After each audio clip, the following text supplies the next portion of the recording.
For what?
But I guess that must You be ready, Karen? deeded access or.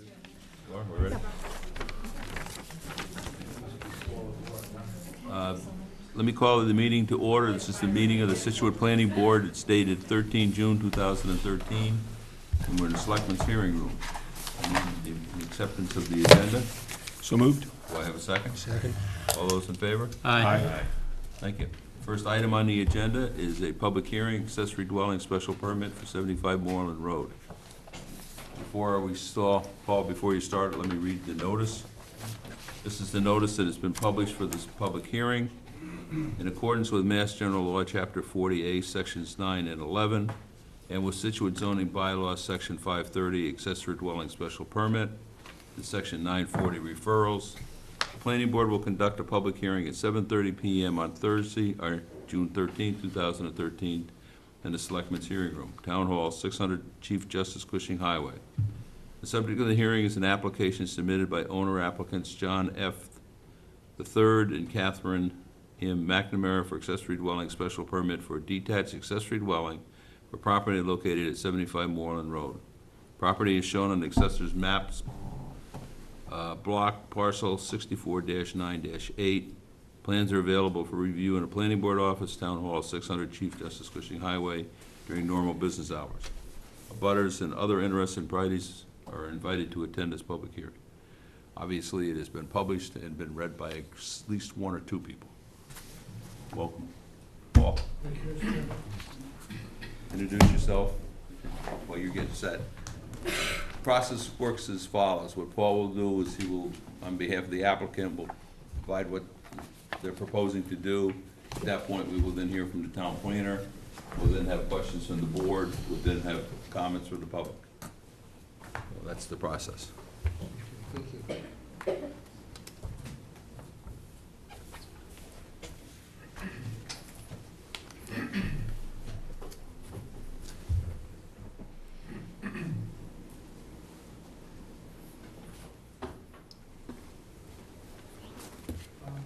My name is Paul Maravito from Rouse Engineering Company.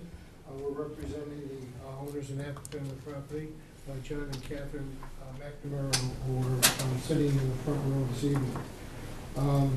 They've recently purchased a property about 2 or 3 years ago at 75 Moreland Road. It's at the end of Collier Road, and this is the beginning of Moreland Road. It's on the curve. You're probably familiar with it. This is the North River in this area here, and the Atlantic Ocean will be over here. What they're proposing to do is to construct a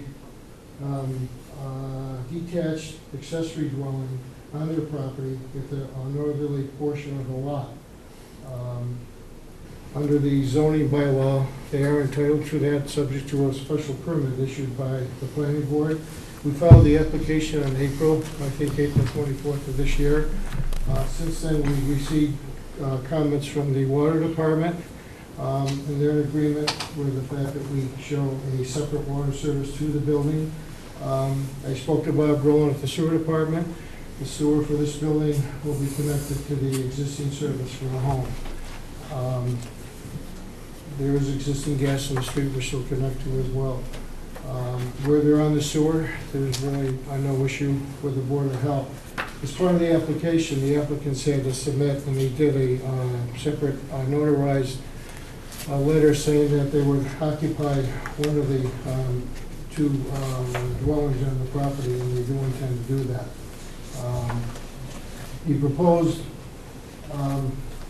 accessory dwelling will have 2 parking spaces in the front, which is required by the zoning bylaw, so we do provide that. There'll be a garage door in the front on this area here for one of the cars, and the other one would stay outside. The driveway for the existing house will remain in the existing location as is. This is separated from the existing dwelling probably by about 40 to 60 feet. The requirements for the site work is relatively straightforward and simple. For the detached, we simply have to show the location on the plan, the setbacks, the utilities. The accessory dwelling will be approximately 2.5 stories in height. The maximum height for the building to the peak of a roof under the zoning bylaw is 40 feet. This building, according to the architect, will be just under 30 feet. So it's about 10 feet lower than what is allowed by zoning. And it's fairly straightforward. I think with that, I'll end here and answer any questions the board may have. Why don't you talk about the size of them before we...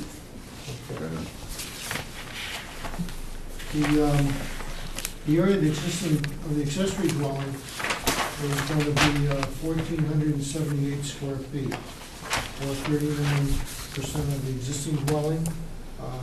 The accessory dwelling can be up to 40% of the existing dwelling, which is just below that. We have I'm also, I failed to mention, we've also been to the North River Commission, and we do have their approval. You have a copy of that approval in your file. The building inspector was notified, that was also notified by the North River Commission as well, that the project was approved. So with that, I'll be happy to answer any questions you may have. Good, thank you. Laura? It's a application for an accessory dwelling. First, I want to just talk briefly about some of the plans. There are 2 garage bays under the accessory dwelling, and on the elevations, you can see driveways coming out from both of the garages, which is kind of what you'd expect, but you don't see those on the site plan, so there seems to be a little disconnect between the two plans. Well, the reason for that is, the zoning bylaw says we have to provide 2 off-street parking spaces, and that's what I did show on the plan. That's the only requirement in the zoning bylaw for the context of the plan. That's why I mentioned for a detached dwelling, it's fairly straightforward, and we do comply with that requirement. There's actually 3 garages shown on the plan. Yeah, there are 2 kind of separate areas, but there are 3, Bays. garage bay spaces and the 2 parking spaces, but you don't see the driveways coming No. out from those. I No. mean, I think there would be 2 driveways going in the 2 different directions. The size of this accessory apartment dwelling is larger, I think, than any the planning board has seen, for a number of years at least, if not, the largest that they have ever had in front of them. And in some neighborhoods, there's been some concern about the size of these accessory dwellings and the consistency with the single-family neighborhood. The protection of the single-family character of the neighborhood is one of the purposes of the accessory dwelling bylaw. So, looking at that, what we did in the office was we looked at all the houses within the 300-foot radius of the property line, which would be, all the abutters. And there were 17 houses. 5 of them were actually smaller than this accessory dwelling would be. They were less than 1,478. And there were quite a few that were less than 2,000 square feet. I think another concern is the height of this accessory dwelling. It's on the plans, it was noted to be, I think, 30.5 feet. In any case, even if it's just under 30, it'll be taller than a number of houses in the immediate neighborhood. There are a couple of other concerns also. If the accessory dwelling is approved, there did not seem to be any screening for the neighbors at 76 Collier or 59 Moreland, who were, fairly close in on this structure. I mean, it's a neighborhood that doesn't have large lots. It's generally a area of fairly small lots. Another concern was the stormwater, in that looking at the original size of the house before the new shell was constructed, if there's an increase of greater than 25% in the impervious area, there should be some kind of a stormwater permit that's obtained from the planning board. So I'm just, noting that.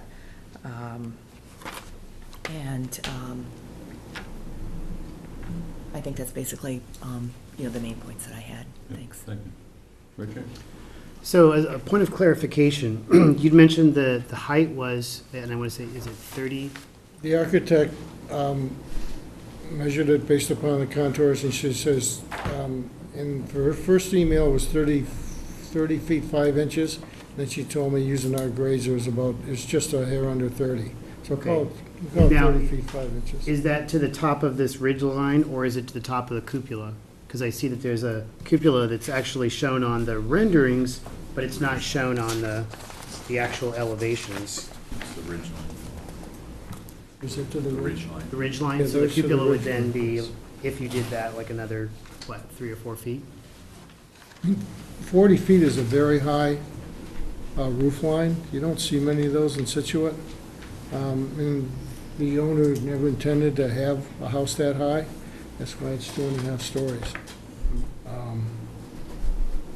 Okay. And then I'm also still trying to figure out the garages. There's 3 garage doors underneath on the first floor. So if the one garage, I see where you've got the parking space in the driveway, but what about the other 2 doors? Okay. Where do they, as Laura said, where do they go out to? Or is it one for like a lawnmower kind of thing, or?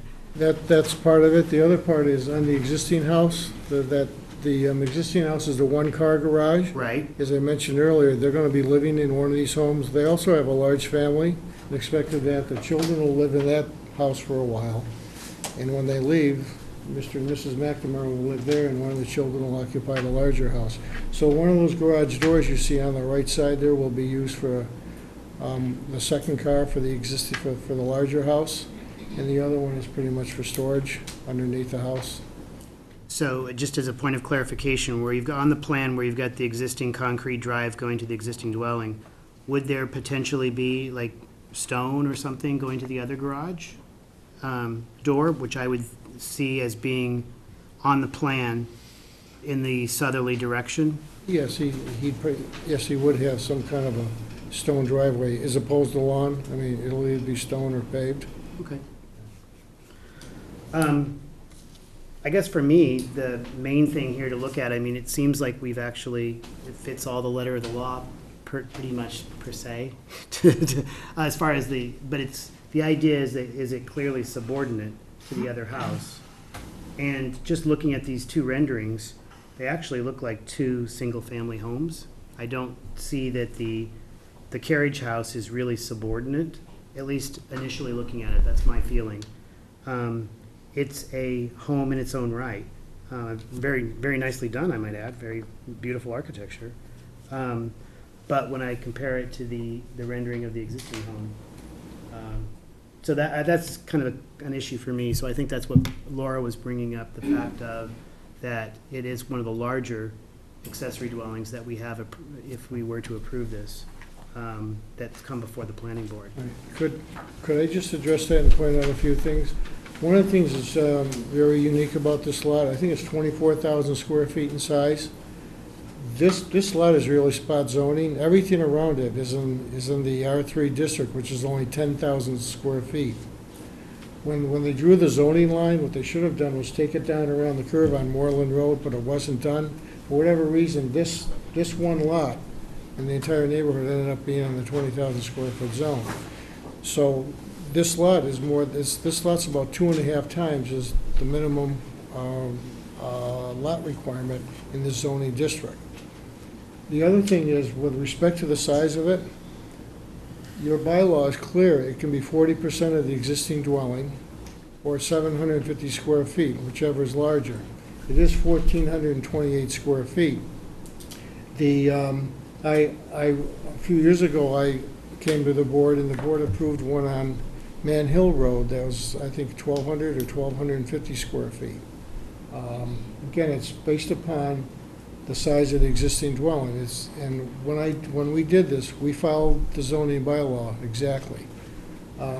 As far as the landscaping goes, Mr. McNamara is in the process of reconstructing the existing dwelling. He is putting landscaping around the entire lot. And his plan is to screen the perimeter, for privacy and also for aesthetic purposes as well. The other thing I'd like to point out, as far as stormwater, I would disagree we need a stormwater permit. The reason is, if you look at the thresholds for reasons why you would file for a stormwater permit, this project does not trip those thresholds. That's in your general bylaw. And again, I'll just point out, it is probably one of the larger ones you saw, but it clearly complies with the requirements of the zoning bylaw. And in the purpose and the bylaw, the section 531 purpose of the accessory dwelling, it's to make units available to the single family homes in the neighborhood. This is clearly going to be used by the family members themselves, as was just recently stated. There's nothing in your bylaw that says you can't have an accessory dwelling that's,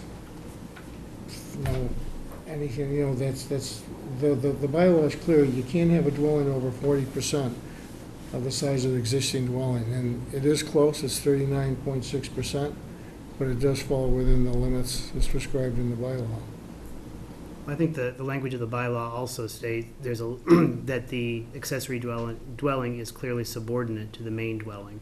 I mean, so that's the part of the bylaw that I'm sort of looking at and saying, looking at this, is it clearly subordinate? So that's one of the concerns that I have, is that, if I didn't know these were together, I would actually think they were probably two individual homes, so. Just one other argument to that is, in Scituate, you could build a house to the setback lines on any given lot. I mean, he's obviously not gonna do that, but if he didn't have the accessory dwelling there, by right, he could take the main house, he could triple or quadruple the size of that. As a matter of right. He wouldn't need a special permit, he wouldn't have to come to this board for anything. He could walk into the building inspector's office and file for the permit, and it would be issued accordingly. So, when you consider the size of this lot compared to the other lots in the neighborhood, I don't know of any other lots in the neighborhood that are this size.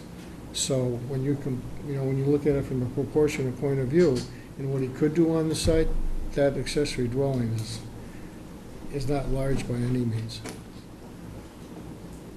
One thing I forgot to mention, if I can, there was a Section 6 finding that was approved by the zoning board to locate the main house where it is located. That wasn't really located there as a matter of right. It did require zoning board approval. And the only reason we did because that of the was because the setback. existing garage was less than 30 feet from the street line, and we actually pushed it further back with a newer design than was previously approved. Is the board, the ZBA will tell you, it's a de minimis change, but it's less than 6 inches. No, what I'm saying is we've pushed it back a little bit more than that with the redesign of that house. So less than a foot, Pardon? less than a foot. About 2.5 feet. About 2.5 feet. back, yeah. It was about a foot and a half. Yeah, something like that. And what's the plan? I know that you said that there's an affidavit that they will live in one of the residences. Is this going to be for No, a it's just a notarized statement, it's not an affidavit. Okay, I'm sorry. Yeah. Good lawyer talk. I know. Um, Shakespeare said the it's a first piece thing of- we'll do is kill all the It's a lawyers. piece of paper. Okay, I'm sorry, Miss. Yeah, that's in your packet, the letter. So, but is it, or do they plan to have a family member in the house or in the accessory dwelling? Yes, the kids would be Potentially. moving in there. Okay. All right, well, I don't have any further questions at this time. We'll let Eric go. What we'll do is we'll get all the comments from the board then, because if they overlap, then you can address them once more. Okay. I'm not happy with this. I realize that it probably falls within the letter of the law. And as a board, we've expressed some hostility towards our own bylaw with respect to accessory dwellings. We tried to change it last town meeting, and we got rebuffed. So we're going to learn from our mistakes and not make the same ones again. But from my perspective, this does look like two separate homes. And what's being built, Paul, you always do a great job. And everything you've ever brought to us has always looked very professional, and this does as well. But it doesn't look subservient to me or subordinate to me. It looks like a very cool house that's on the same order as the other houses in the neighborhood. So that's the only complaint that I have, is that it doesn't look subordinate at all. I understand the desire of the owners to build a house for their families to come live, and they're probably going to have married children with children and grandchildren and so on and so forth next door, and that's laudable.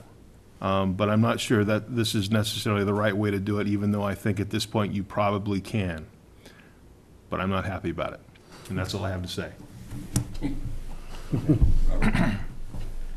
Yeah, I mean, I guess I feel about the same way. It's clearly crafted to fall within, just within the letter of the bylaw.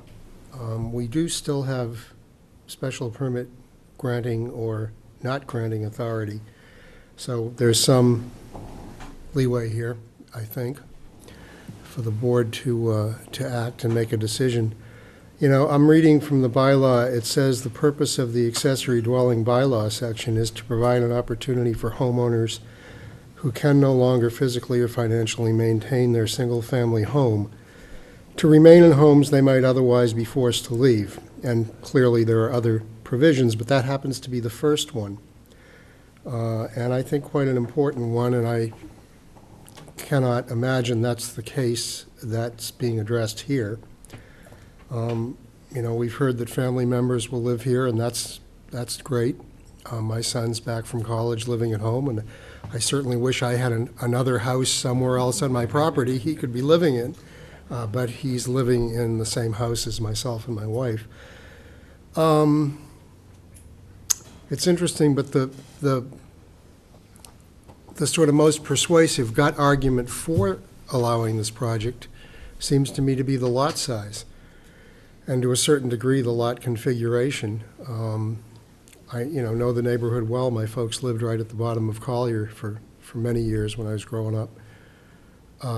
Yeah, most of the lots are small. This is a big lot for that area. And probably when this is built, it will look like two homes, but it won't look necessarily out of place in the neighborhood because many of the other homes are on lots that aren't much different, aren't much larger. Certainly, our house was on a smaller lot than this one.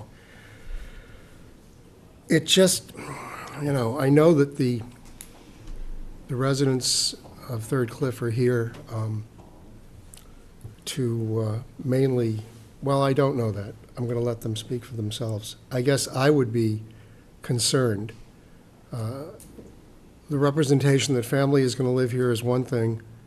That's not anything that can be enforced in any way. So whether it gets rented out for the summer, rented out on a yearly basis, it's certainly going to be up to the owners to decide that. I guess that's all I have to say. Yes, I agree. It fits within the confines of the bylaws wording and dimensional requirements. Once you've extended the existing house, we talked about this too. I think relative to the last one that we looked at. Yes, if you want to put in a bigger accessory dwelling, all you got to do is make your house big enough to accept whatever that percentage is. Anyway, that's it. Stephen? Well, I would echo the comments of Robert here. It does appear to me that it's not a subordinate structure to the main house, that it is essentially a second home that's being built on the lot. And as others have said here,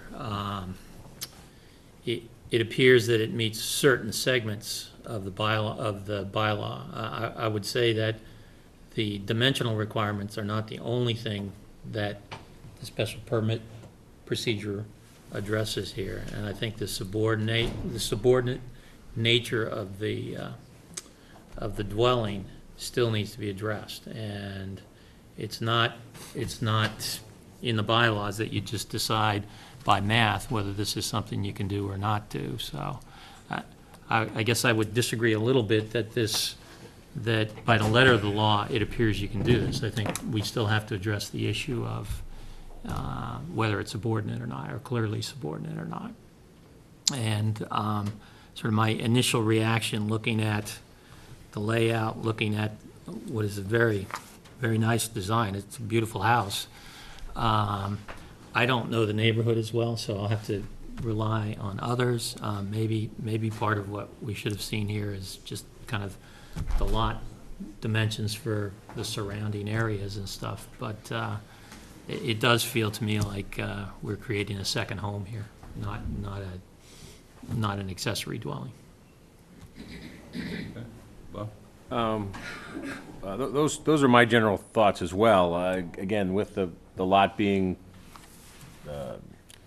in the different zoning area that allowed it to be that size, perhaps that makes it special out there. But again, it does, I think, anyone that was driving down the street, if this were approved, would think they were two completely separate homes.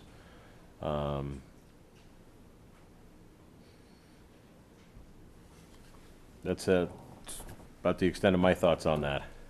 okay, thank you. Let me chip on here, because I think there's a lot of things that represent at least my thoughts, but let me just run through. One is, I think, is the size of the structure. I think Laura did an analysis looking at the size in the neighborhood, the size of the lots, the size of the houses, and I think this clearly looks like two houses on a single lot when you look at that. It's also a much larger house than that. And a couple things that jumped out at me, well, before I do that. I was concerned about the neighborhood impact. I'm concerned about the height of the building, whether it's 30 and a half or whether it's 30, it's still a very tall structure, particularly in relationship to the house that's adjacent to it, to the north. Subordinate relationship, I don't see that that's there.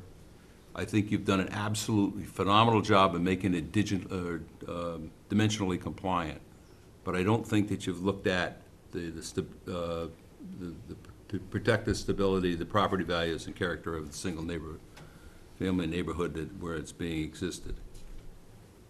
When I looked at the building, I sat there and I said, if they were putting an accessory dwelling, and that's what their concern was family, why wouldn't they have put it onto the existing building when they put that building out, when they constructed that building? That would have been, in my mind, the logical thing to do. To take advantage of the lot that you've got, relocate and reposition that house and come back up and really take advantage of it so that you've got a real complex, a compact, instead of having what appears to be two separate entities. I also looked at the house, as nicely as it's designed, it ends up that it's not handicap accessible by any means. Basically, I have to go up a whole floor before I even get to the living quarters, and then I have to go to a second floor to get up to the primary living quarters of the accessory dwelling. I also ran by man lot, because man lot is probably, best of my mind, best of my knowledge, is the only one where we've created a new separate structure like this on it. And that was, when we looked at it, there were a lot of things that came out then. One was the siting. You really don't see that structure, and it's on a much larger piece of property. You know, but I mean, that's where I come down. Anything else from the board before we open up to the public? Okay. So look for public comment. What I would ask is if you give me your name and your address. All right, Paul, do you want to comment on anything before we do that? Or do you want to wait and address all the comments at once? I'm sorry, are you offering an opportunity? Do you want to address anything that the board has said before we go to the public, or do you want Yes, to wait I till we do. get public Yes. comment and Yes, then I do. address it? Okay. Well, first of all, what I'd say is that by its very nature, as it's written in the bylaw, an accessory dwelling is a dwelling. It's a separate dwelling unit. The bylaw was revised to allow the dwelling to be separate from the main dwelling. And if you look at the definition of a dwelling, it's for living quarters for people, and that's exactly what this is. The bylaw says nothing about whether or not you should be able to see it in the neighborhood, or you can only put them if it's tucked away in a 6-acre lot that's, say, 1,000 feet off the road, so you can't see it.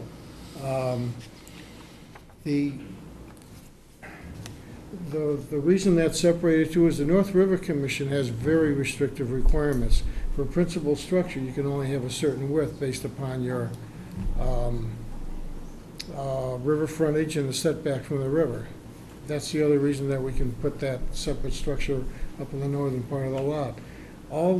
As far as the separation from the other homes, this house is approximately 50 feet from the main dwelling.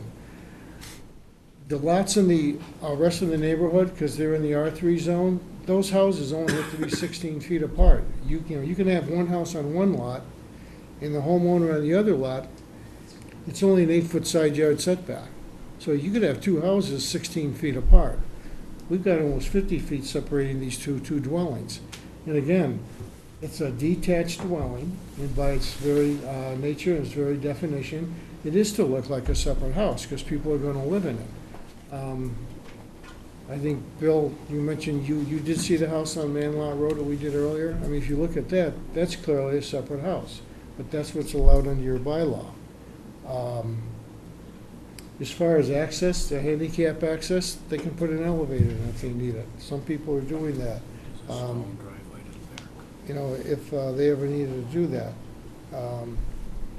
The reason they want it separated, I think Bob made a good point. He's got a son, he'd like to see him live somewhere other than a house. I'm facing the same situation. They should be separated because of Bob's son?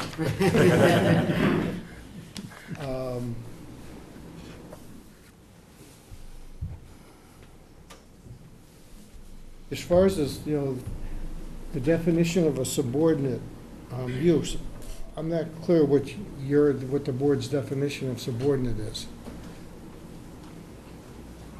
Meaning that it clearly is secondary to the main dwelling, that it is a carriage house, it's a smaller piece, maybe it has the same visual characteristics, but it's clearly secondary. So I was thinking about that, like with actually just the materials themselves, like if you were trying to make this look like a carriage house. I mean, is the proposal to have the same exact cladding as the main house? Okay. Identical cladding? Yeah, because the renderings don't show that per se. So that's my definition is that you could clearly see that one is the primary residence and one is the secondary residence from looking at it. So what we're talking about is the visual balance Correct. between the two. In size. So it is something that's maybe, design is always a bit subjective, but I think it's a subjective call that each board member would make to themselves. All right. Before opening up to the public, let me make sure that it's known that we've got the following. We had an email from Mike Benning regarding this, and we had another email from Mike Benning forwarding Kenneth Golden's comments, another one forwarding the Jameson's comments, and then an email from Kate Benning to Laura. So we've received those have been reviewed by the board members. All right. Having said that, open up to the public. May I speak first? I'm the applicant. Sure. My name is John McNamara, and hope to reside at 75 Moreland someday, although maybe not, I don't know. But we specifically, when we bought the property, we wanted to try and retain the character of the existing house. We thought it looked wonderful in the lot. We could very easily have built a 10,000 square foot McMansion and filled the entire lot up and would have been within zoning, and there isn't anything that anybody could have said. And we could have built a garage exactly as you see there, as a garage, as a detached garage, and not had an accessory structure above it, but done a garage that met all of the setbacks in zoning. We have been in this town since 1988, greater than 25 years. We've had several homes, two of which have had carriage houses in them. The history of this town is that there are carriage houses and accessory dwellings, whether they were butlers and chauffeurs in the heydays of the 1920s. But when we bought this home, we distinctly met with 4 different architects, and we wanted to preserve the house that was there. We thought it was charming on the lot, and we've gone to great pain to try and replicate that house, keeping it within the size that was there. And we also wanted a place for our family to come when we have 2 sons in California, a daughter that's in South Carolina, and we have 1 son in Boston, and we want a place for them to come home to. And we normally have had houses. I had a house on Glades Road that was 7,000 feet. We had a house in Walnut Tree Hill that was 10,000 feet. We wanted to downsize, but we wanted to preserve our rights to have a place for our family to come when they visit us. We tried to preserve and keep a small cape on the lot, which we've done. We're replicating the house that's there, and we wanted to have a carriage house that had ample storage for our cars so we can park our cars. We only have a 1-car garage on the main house, because we wanted to keep it within that same form, knowing that we had the ability to have a three-car garage on this structure, even if it was built solely as a garage. So we tried to keep the character of the neighborhood and not build a McMansion, and had anybody objected to it, we would have been glad to talk to anybody about it. We've had these plans for 2 years, and no one has said a word. We would have just built something much larger at the time probably, and maybe we'll rethink it, maybe just do a much bigger addition on the house, if that's what everybody seems to want. Thank you. Anybody else? Bill, just one thing I'll point out, under the zoning bylaw, as a matter of right, anyone can build a three-car garage on their property. It could be attached or detached, and you can do that as a matter of right. Just want to point that out. So, I mean, if you wanted to put a large three-car garage, and there's no limit to the width of that, you could have 16-foot wide doors. You can do it as a matter of right. We've talked about this lots of times, you know, over the, the lack of precision with the accessory dwelling bylaw, and the fact that people could do, like has been suggested, they build a massive addition on the house that they have, and then come back later and say, I want to turn this into an accessory dwelling, we're kind of stuck. But you know, at this point, you know, one of the things that I think ought to guide us is just because we can doesn't mean we ought to. And we need to make sure that we take care of our neighbors, we take care of the neighborhood. That's kind of our job here. You know, personally, I'm very sensitive to the idea that people that own real property ought to be able to do what they want with it in reason. And so we're, at least speaking for myself, I might not be inclined to say yes tonight, but I'm more inclined to say maybe not yet. I might want to see some revisions and some refinement in this, so that, and when we go through this process in the past, I think we've been comfortable with the idea that going through the process, everybody winds up with a better project as a result of the input from the board and from the public as a whole. And it may look very different than it does now, but we want your people to be able to use their property in a way that's advantageous to everyone. Okay, thank you. Go ahead. I had one other comment. Both houses are designed to be handicapped accessible. When we did the main house, we designed it with a one-car garage and an area in back to pull up so that you can get in the house if you're in a wheelchair. We secondly designed the carriage house so that it has the ability to put an elevator in the house, and we also designed a stone driveway to get around to the rear of the house, because it's a sloping lot. If you notice, most of the houses on Thorn Cliff on the inside are higher with garages that drive under. And we've designed this such that there's a stone driveway to the north that gets to the rear of the house, so it is handicapped accessible from a car without having to use an elevator. But it has a provision for an elevator in the home, should we ever want to add one. Sir? My name is Mike Benning. I live at 74 Collier Road, and I appreciate the chance to comment tonight. Just a couple of questions, and also to elaborate on my email to the board. Are the plans that are on file with the planning board the same plans that were filed with the North River Commission Yes. and approved Yes. by the North River Commission? Yes, they are. Yes. Are the buildings going to have separate utilities? They will have a separate water line, a separate electric, a separate gas, and a common sewer is approved by the town. And where are what is the height measured from? And I apologize, I'm a rookie at this. Where is the height measured from? It's measured from the average finished grade around the house. Okay. So could this dwelling have 3 full stories? Under the bylaw, you can have 3 stories, and the ridge line of the roof could be 40 feet above the average grade.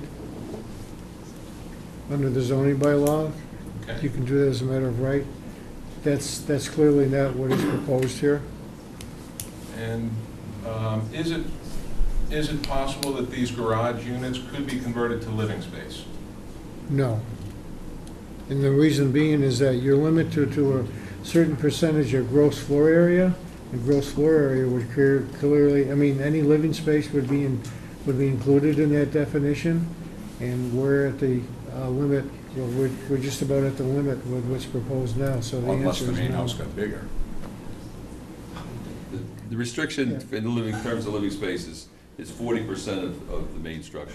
Okay, I understand, thank you. Members of the board, in addition to the comments from my email, I truly believe this is a slippery slope we're walking down with the accessory dwelling in our neighborhood. I do like the plans, I think architecturally it's beautiful.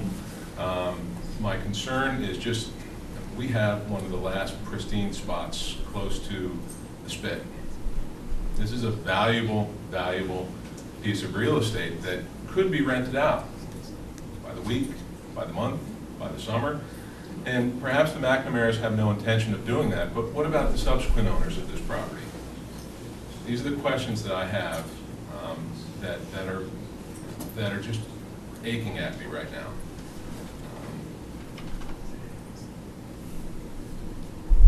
So, in addition to those comments in my email, please accept that. Thank you. Let me make an announcement. It's 8:15. At this point, we have a pre-application meeting for a definitive flexible open space subdivision plan for Clap Road. What we're going to do is we're going to continue with this discussion. If anybody's here for that, we will proceed with that immediately following this discussion.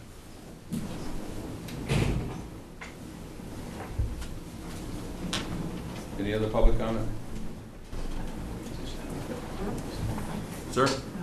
Larry Howell, 36 Moreland Road.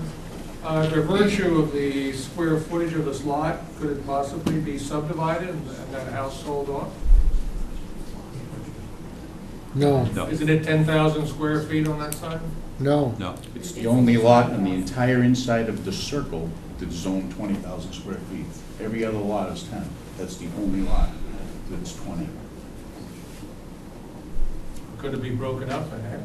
No. No. It is what, it is, the lot size is gonna be unchanged. And then the housing on the two lots could not be split.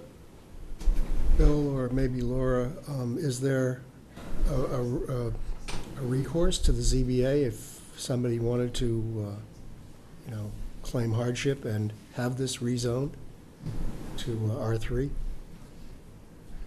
Is that It would have to go through process town. available to somebody? Would have to Go through town. It would have to go through town meeting. Yeah. Sir? My name is Joey Kelly. I'm at 56 Moorland Road.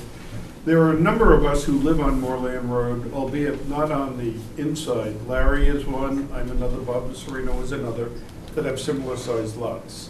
So my concern is that this structure looks a hell of a lot like a second house to me. It doesn't look like an accessory dwelling. And by some chicanery, this thing, if one was a developer, could sell it as a condominium without changing the size of the lot or something like that, and that's my concern. So I'm suspect that this does not look like an accessory dwelling to me.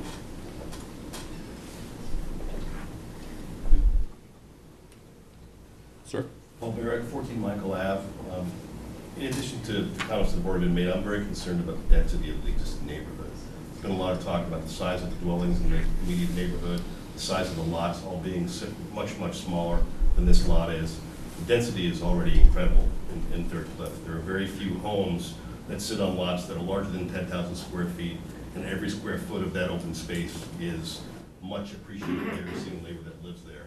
There are a few that do have more space that aren't buildable.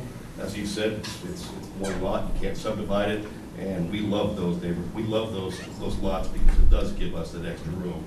I'm also a little bit concerned, by the ability of Mr. Maravito to talk a little bit about, well, we can build whatever size house we want, and then say, well, the North River Commission is very restrictive to what we can build, and then saying, well, we can pull it closer or put it out further.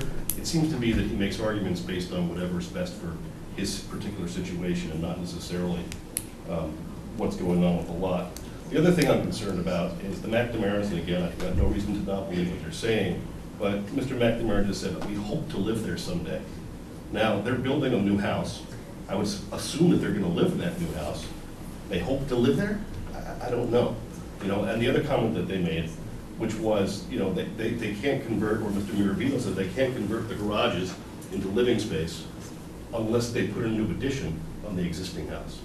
I mean, it sounds to me like there are some things going on here that are very concerning longer term, that you have no control over today, from preventing them from doing later, and that to build this thing right now would just be a mistake for the future. Thank you. Anyone else? Julie Burgess, 10 Michael Ave. I agree with Mike Benning that... Bear with me, I'm not sure I know which way the numbers go on Michael. They go up from the ocean. Up from Okay, the thank you. Yep. I'm Paul's next door neighbor. Oh, okay. I agree with Mike Benning that it sounds like a slippery slope, and I agree the house in itself, if it was separate somewhere, it's a beautiful home to look at. I had heard, and I feel bad that I didn't know more of the details, that Mr. McNamara said he wished someone came forward. I heard that it was going to be the existing house with renovations. Then I heard there was just gonna be an addition, and then I heard a carriage house, and I said, well, a carriage house, I thought it was just gonna be 2-car garage with, you know, a little peak over it, cute carriage house like you see the character in Scituate. And whenever I saw it, I mean, I couldn't believe the size of it, and I feel bad, and I think their intentions are there, that their family will use it, but we already have somebody in our neighborhood who's elderly, and her intentions were that her family would live in her main house and she would stay in her apartment, and her family didn't end up doing that years later, and we've had all sorts of problems with renters. So I've experienced the problem with renters firsthand, and that's what I would worry about. Okay, thank you. Anyone else? I'm Colleen Ellis, I live at 18 Cliff Ave, and to me it's all fine except the height. It's really, really tall. In addition to having 3 cars underneath it. So it doesn't look like a house. It looks more like an oversized garage. Yeah. Yes, hi, I'm Janice Murphy from 42 Moreland Road. I actually agree with Mike Benning, and I don't know that we got an answer there about what happens should the house ever get sold. You know, how does that structure then, is it a condominium then? Is it another structure? Can they split the lot? They can come back here, you have a whole new board, and it starts getting very crowded on Moreland Road. And I have concerns about that as well. They definitely couldn't split the lot without going to town meeting and changing. Well, that's what I'm saying. They go to a town meeting and, you know, it's very subjective again. So those are my concerns. But at any point, to the extent that it would, for it to remain an accessory dwelling, the owner would have to live in one of the 2 properties. And to the extent that they don't, then the accessory dwelling is gone. The structure's still there. Yeah. It also, I think Empty the point occupied. was also raised about would it still remain something that would be lived in by family? And there's really no control that the town has over that. It could be rented, you know, Well, I just think as a that's separate probably everybody's rental. main concern is. But you do have a master list of all the accessory dwellings, so we know exactly where they are and all that, you know. Yeah. Yeah, it's not like we- it just goes we do. away. Yeah, no, it wouldn't go away. Can I ask a question on that note? There's no inspection, so like you just said, there's no guarantee that garage space could it be converted to live, there's no inspections or anything after the fact on an accessory dwelling, is there? We rely on the neighbors to rat each other out. That's pretty much how it works. It's a very effective system. If there are 3 cars, 3 spaces for a carriage house, but only 1 space for the main house, it seems, you know, from an aesthetic perspective, industrial. It doesn't behold the character of Third Cliff. It looks, you know, to me it just looks more like, you know, a garage, like a working garage, as opposed to a residential area. And then the height on top of it just, it's like you have a house on top of a 3-car, you know, and not 3 stacked cars, but, you know, this space for 3 cars. And then that's called a carriage house seems, or a subordinate house seems suspect. And to your point at the beginning, it's also really close to other structures behind it and adjacent to it in terms of the height.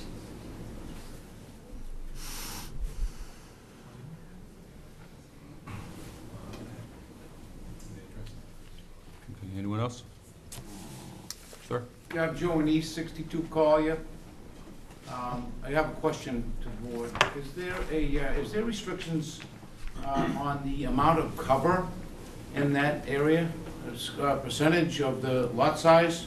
I happen to own 60 and 62 Collier, and my total square footage for those two lots is 15,000 square feet. So my question to you, other than setbacks, is there a requirement or is there a provision in the bylaw that requires coverage? Is there a 60% coverage? Is there a number out there? You mean restriction of what can be put on, size that can be put on? Right. Floor area ratio or lot? Not yet. No. No. There is not. So I guess I support Mike Benning here. We have to be careful about this slippery slope. I happen to own property in Nantucket. Nantucket has a bylaw that allows second accessory dwellings, and they can take up to, and don't quote me, but maybe 75% of the lot. And if the board allows this structure, which it's a pretty big structure, I live right around the corner from it, you may be opening a can of worms for folks up in Third Cliff, and I'm not sure that that's what we want or we need up there. I mean, it's a beautiful building. It looks awesome. I've been watching this construction. It really looks great.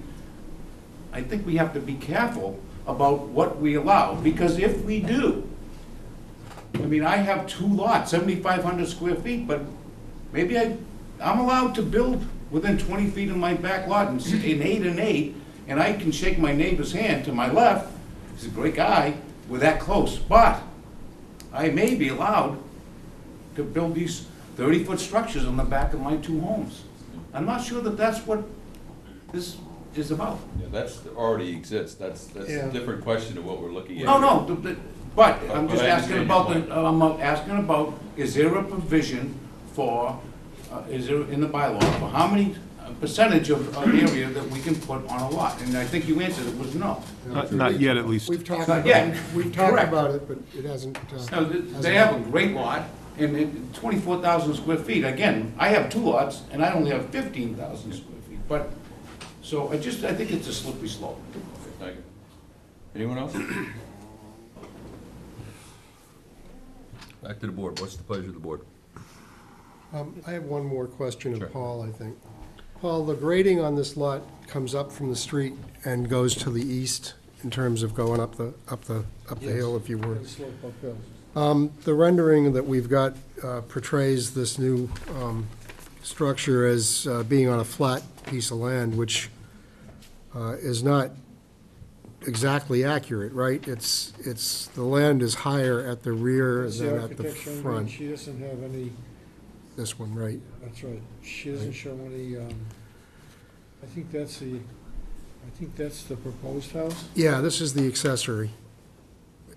Okay, yes, But Right. based on what you No, saw. The fact, 10 feet. the fact is, the grading back here is actually higher than it's shown, and it slopes It's down. elevation 28. At the rear of the home, it's elevation 28. At the front street, is it's 22. elevation 20 and 21. Yeah, got that. And the garage is 23 and a half, I think.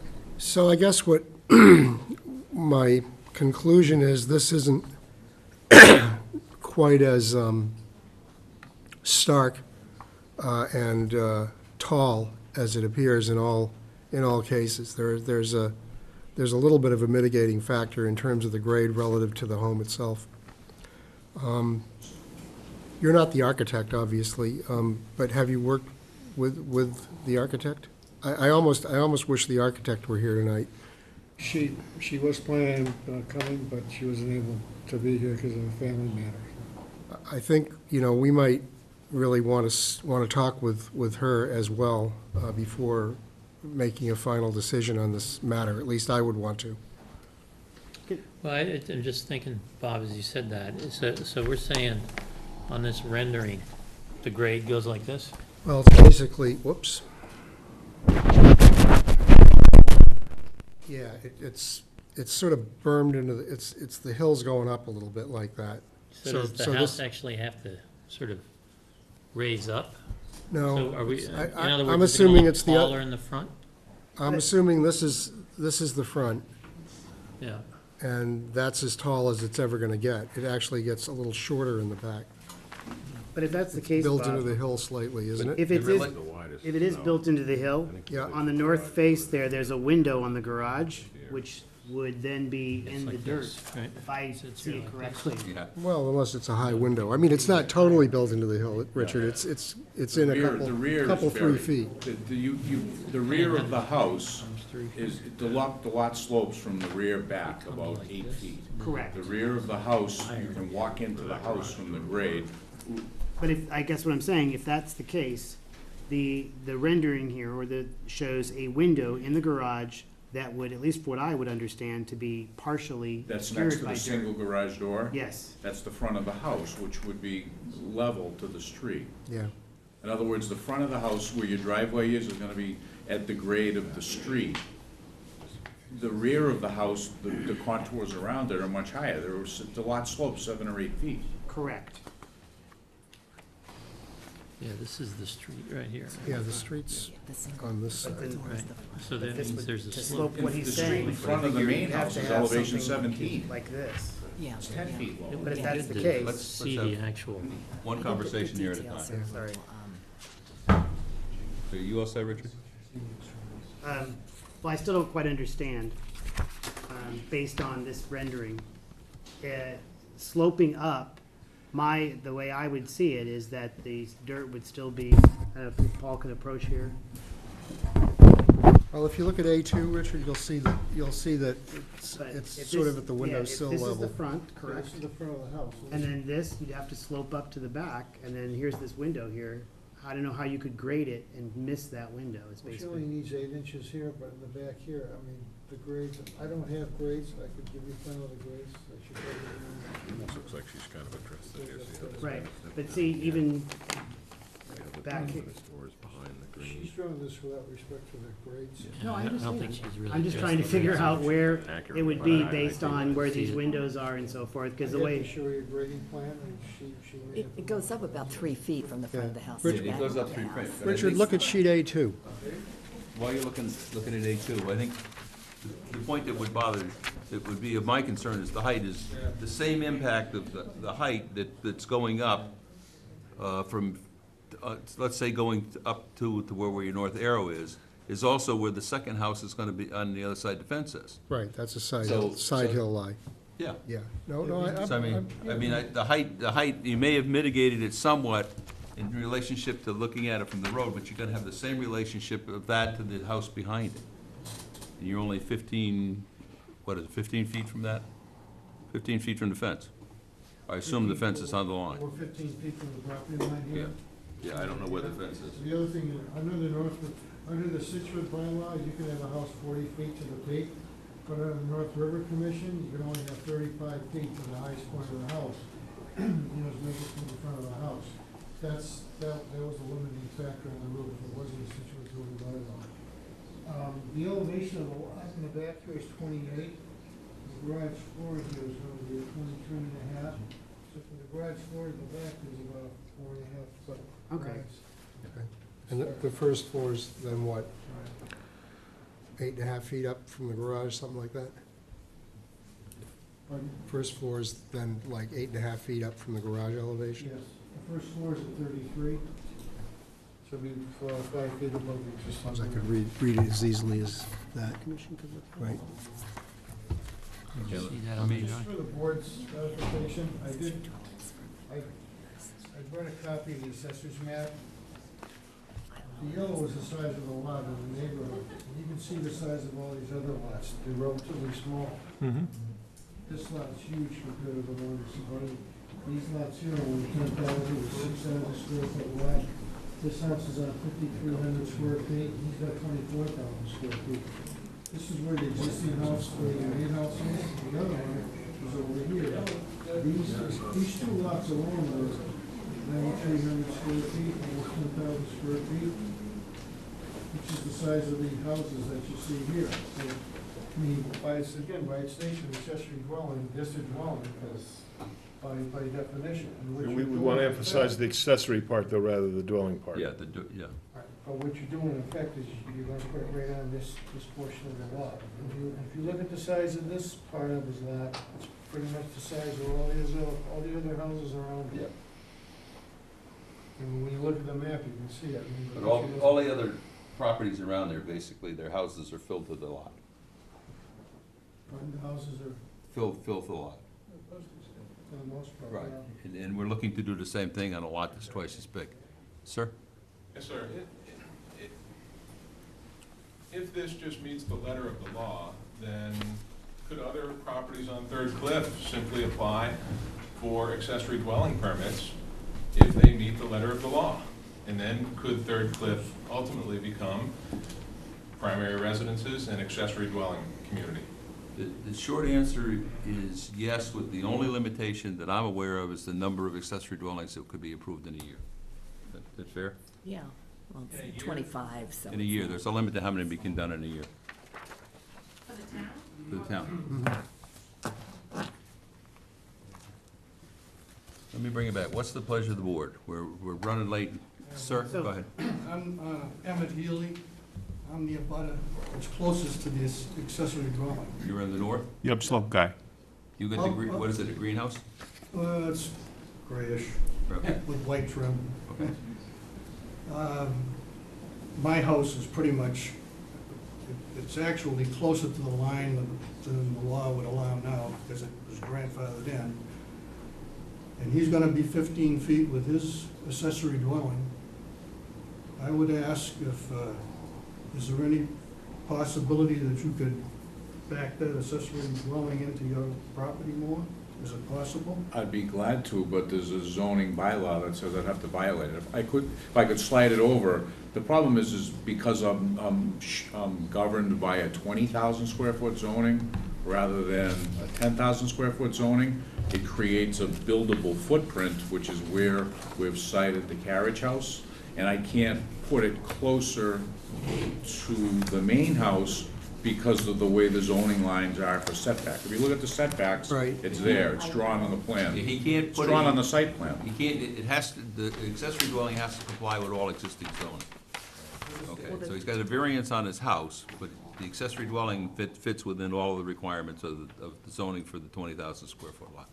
You're talking about the front setback, that you wouldn't Oh, be no, able to front comply setback's with. fine, 30 feet's fine. There's a triangular piece that's created because of the property on Collier Road that abuts me. Yeah, it looks like it's the It's rear the rear- setback that it's you're gonna the start rear. to It's the violate. rear. It's Yeah, because you hold me, because it's a 20,000 square foot zoning, I think I have a 30-foot setback from the rear. Right. And there is no 8-foot side setback like there is, because it's a corner lot, it's weird. right. But there's a Yeah. tiny triangle, and that's why we cited the carriage house where we cited it, because it's within the zoning setbacks that you have. You'd have to violate that. I'd be glad to do it, but it would be it's a violation of the setback. Short of that, what I wish you would consider, and I hope you do, is something along that property line that gives us some privacy too. Oh, absolutely, sure. Let me bring it back to the board, because we're running significantly over time-wise. We've got to put Richard on a plane. What's the pleasure of the board at this point in time? So, well, I was wondering, would the McNamara's be willing to come back with a revised, like if we potentially, like maybe reducing the height a bit, or I'm just looking at the front, like if the dormer windows maybe weren't quite so, I mean, the front has the entire dormer structure basically be another story. You know, I'm thinking that if those were 2 dormers as opposed to the row, that We could did it be. to replicate the main house. We did that same dormer on the house next, the Nantucket dormer is the same as the house next door. So Well, I'm just the trying to think architect of, I'm coordinated it. trying to think of mitigation or compromises that would reduce the, the impact to the neighborhood, reduce the overall, maybe height, maybe potentially a little bit of the size, to have it be more of the subordinate that I think the board is looking for. So I don't know, would you be willing to reapply? As Eric said, I think he had a really good point about we're just not sure now, but that doesn't mean no forever, per se, if there was a compromise that came back before the board. Not yet might be a better answer. And as Richard was saying, I think this is what you're gonna say. Yeah. We've had several of these come, and we go through this process, and we want to encourage everybody to be good neighbors and to work together. And we think that through the process in the past, we've come up with a better project. And we'd like to see you develop the best project that you can, and kind of like the hallmark of a good deal is the one that nobody likes. You know, we don't want it to be quite that, you know, mercenary about things, but if, at least for me, speaking for myself, I would invite you to come back and to consider some of the things your neighbors have said, and some of the things that we've said, and perhaps we could come up with a plan that everybody likes a little better. Right. Yeah, and on Eric's point, I mean, we did have a recent accessory dwelling where it was 2 homes, basically. In that particular case, they came back several times before the board and looked at, you know, a way to make it so that it was better impact on the neighborhood, more subordinate, and so, you know, and then ultimately that was approved. So I think that something like that, and we're in the best spirit of compromise, and like Eric said, working with the neighbors would be very helpful. Could you tell us where that particular property was? Garden Road, I'm sorry? on Garden Road. Which one? That Mr. Taylor was just referring to? I was Garden referring Road. in reference to 33 Garden Road, which was a very different case, a very different situation, but the fact that they did come back several times. And if we ever pitch a change in the accessory dwelling bylaw to a town meeting again, you're invited to come with the residents of 33 Garden Road's neighbors and support us. Before we go down that path, I guess need to get a sense of the rest of the board, whether they think there's something that's compromisable, if that's such a word, for this application. My answer would be, I'm not certain, but I'd have to see it. I think the height issue seems to be a bit of an issue. You know, the overall size seems to be an issue here. Needs to be a little more subtle. Maybe that's the word I'm looking for. You're a much better lawyer. Mr. Chairman, we'd like an opportunity to have the hearing continued and come back and take another look at it, rather than have to withdraw the permit. Okay, so you were going to request a continuance? Yes. Okay.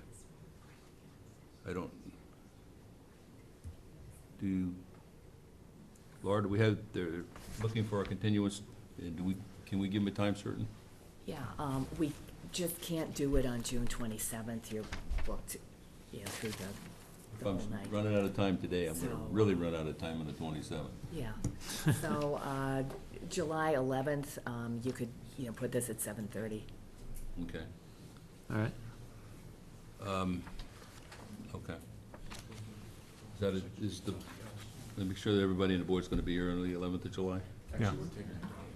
Could we come back in 6 weeks? Because we'd have to work with the architect on this. If that puts you after July 11th, that's fantastic for me. We request the next What's the next one? Fine. July 25th. Yeah. Yeah. Well, Yeah, no, that's, you got it. and for that meeting, I think it would very much help us and maybe other people to have an accurate grading plan, to know exactly what the grades are on the site. And Yeah. if there potential, and I don't know if I want to use the word mitigation, but compromising factors of, as we said, maybe subtle, a little bit smaller, potentially maybe reduced in height, or some of the, you know, the comments that I think we've made here. Thank you. And I think, so the applicant's request, we're going to continue to 7:25 at 7:30. 7:30. Right, so there'll be no notices sent out, so everybody put that down in their day book. Okay, I have a motion from the applicant. Do I have a second? So moved. All those in favor? Aye. All right. Thank you for coming and Yeah, we very working much with us. appreciate it. It just says, I'll fill it all in, The 27th, right? Yeah, 25th.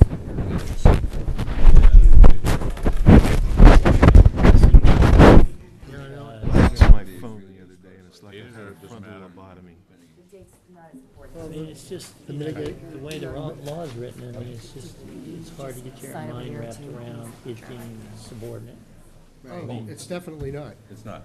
I mean, you gotta get over that if you're gonna So, approve it. Bill, in my- did in you my feel view. like it shouldn't be The one thing that makes it I don't think it is. I think it's two houses on one lot. less, say no? less an open and shut no in my mind is the size of the lot That's, yeah. relative to the rest of the neighborhood. I mean, so what? Yeah, it's another house, But, I mean, that doesn't we'll bother wait me and see what they come all back that with. I much. mean, but as they say, Yeah, that's, yeah, except If that. it that came our back and it looked more like a point garage of measure- with a house, I mean, with an accessory dwelling in the upstairs. Who's the one that we did today? So it's a very subjective. Carriage house. Yeah, Was that define in subordinate. fact, Real carriage house. Well, I mean, Yeah. that's just why it's, terrible. and, you know, the point of the fact that they the said, way that they. well, if I build an I addition to think my house, I integrated can in there, and I think that, in my own mind, that was subordinate to what it is. So pretty soon you've I got don't think 25 I want to do is divorce myself from the view that It's a crazy. it's creating a wonderful view. That's the I'm just magnificent. curious, obviously, we can go back 100 years to find out why that zone, why that lot ended up that size and zoned differently than, I mean, it's at the very end of, Maybe the road wasn't there when the zone, well, no, zoning didn't. They also, Probably two guys who know, there's some deal cut somewhere and that's what I mean, it's the whole cliff except for the last lot. no, I'm saying, You have some rights too. No, but- Bill, and when it's was still zoning put in the place? 50, in the 50s? 52? 51, 52? No, because I want to put myself into Mr. McNamara's August shoes. of I want to develop my Two, property. yeah. the way I I want think to, 52. right? Like, Nico was always what I about thought. property You rights. know, he could, well, yeah, but Nico. You guys got together in 51 and said, hey, No, let's. no, but, What I meant he could. Fix was in. Yeah, exactly. He they're all- should have made the purchase all contingent pre-existing non-conforming houses up there. Yeah. on it's really kind of. The Arkland's view on all this stuff is that we can just look at it on a discretionary basis and say, no. It's not like It it's doesn't meet truly a with matter the, of with the Yeah. character and nature of the neighborhood. My thought was, is how did that one lot end up that size and being in a completely different zoning? It's the same reason we got a lawsuit over. And I hope it really works out for the. Well, the fact of the matter is that Because when on they some drew the levels, these circle, people are our it was neighbors an too. arbitrary drawing of the circle. Well, everybody in there is Yeah. your neighbor. Did you read the brief? Did you read the brief? To the I SJC? think they're most afraid about Yeah. rentals and people coming and going and coming. Well, at least they and took going. it up. Split. The Everything board was that split they originally, create what, that really 3 to changes the neighborhood. 3-2? 3 to 2, yeah. 3 to 2 vote. Well, I feel like, at least for me, I feel like at least give Uh-huh. them a second chance. At least But they needed a supermajority, so it wasn't as But a close gut as all level thing that. sitting there saying, how can I allow this guy to come back up and basically if they're build a serious phenomenal about it. addition on his house, yet the Dohertys can't sit there and build a I house? mean, it's not a rental like renting out I an don't think it apartment. floods. I think this it's is like surcharges. a rental, this is Right. an incredibly valuable. Depends on And your this last- definition of flooding. This last winter, definitely flooded. all those people. I was out there looking at it. And I'll tell you, every Pretty time we damn have an scary. accessory dwelling application, the neighbors come in and No, they the whole snivel lot about floods. things. I'm gonna say that all over again. Come next time when we, because these are the people that need to come and stare down the They had commercial interests in the overwash on eye and that say, completely over the lot. because most of the commercial guys don't live here in town. So, It's very frustrating, because we wouldn't be in this situation if that had passed. Yeah, if we'd had a new bylaw. Can we bring ourselves back to order here? You have the gavel, don't you? Where's the gavel? No, I don't use it. How's that? You want the gavel? you're not allowed to do that. It's only Bill. No, if you feel the need to do that, just go ahead. Just don't do it while somebody's talking. Okay.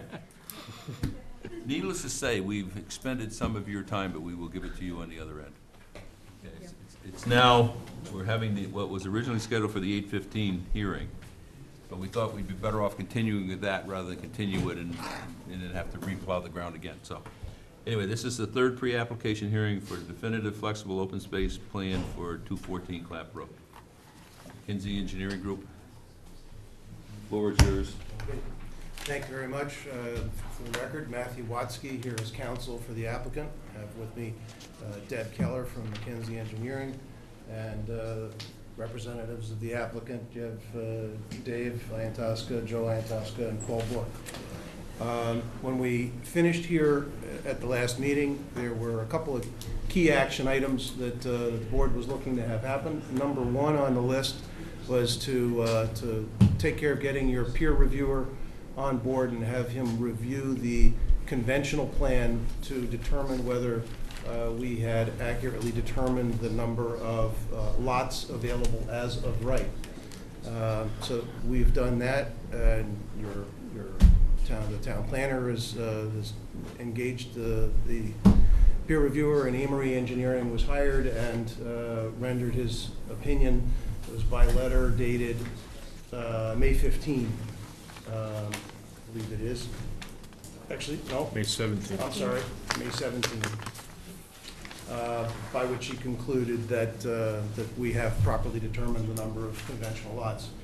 There were a couple of questions that came in addition from the Concom, in particular, just a concern, not that it is absolutely a regulatory issue for this purpose, but a concern that with the conventional plan, the way it was designed, that there was setback between a couple of the houses and an edge of the no-build zone.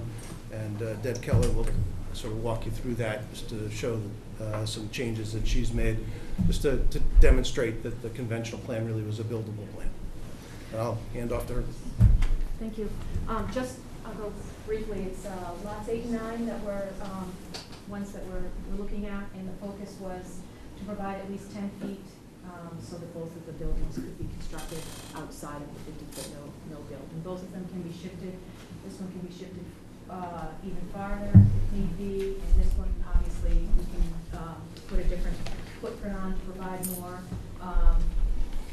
Again, you don't really have a backyard because of the no disturb, but there is a very large side yard to that lot. So from an opportunity standpoint, the lot is still usable, and the same thing for this lot, you know, the large front yard rather than a side yard.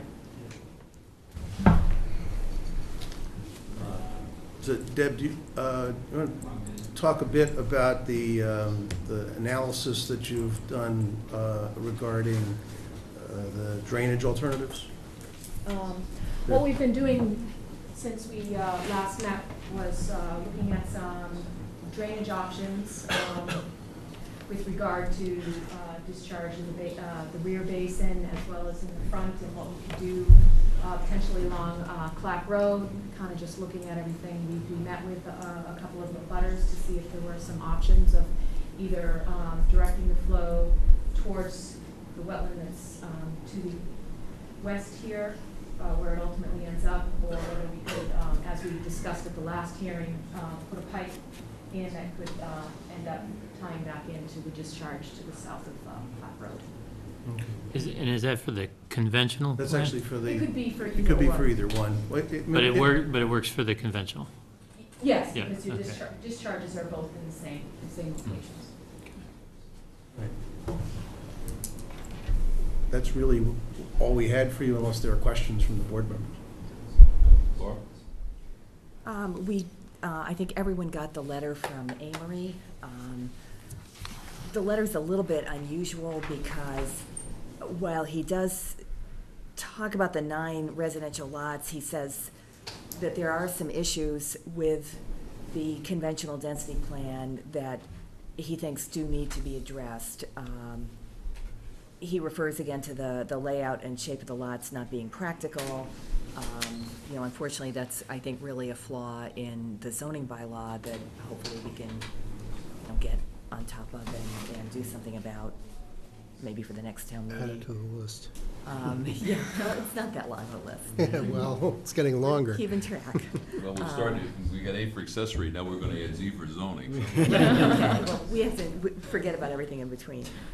So he also talks about the soils being Group C, which is not very absorbent. So I think what that says to you is that the size of the drainage basin is a little bit of an unknown.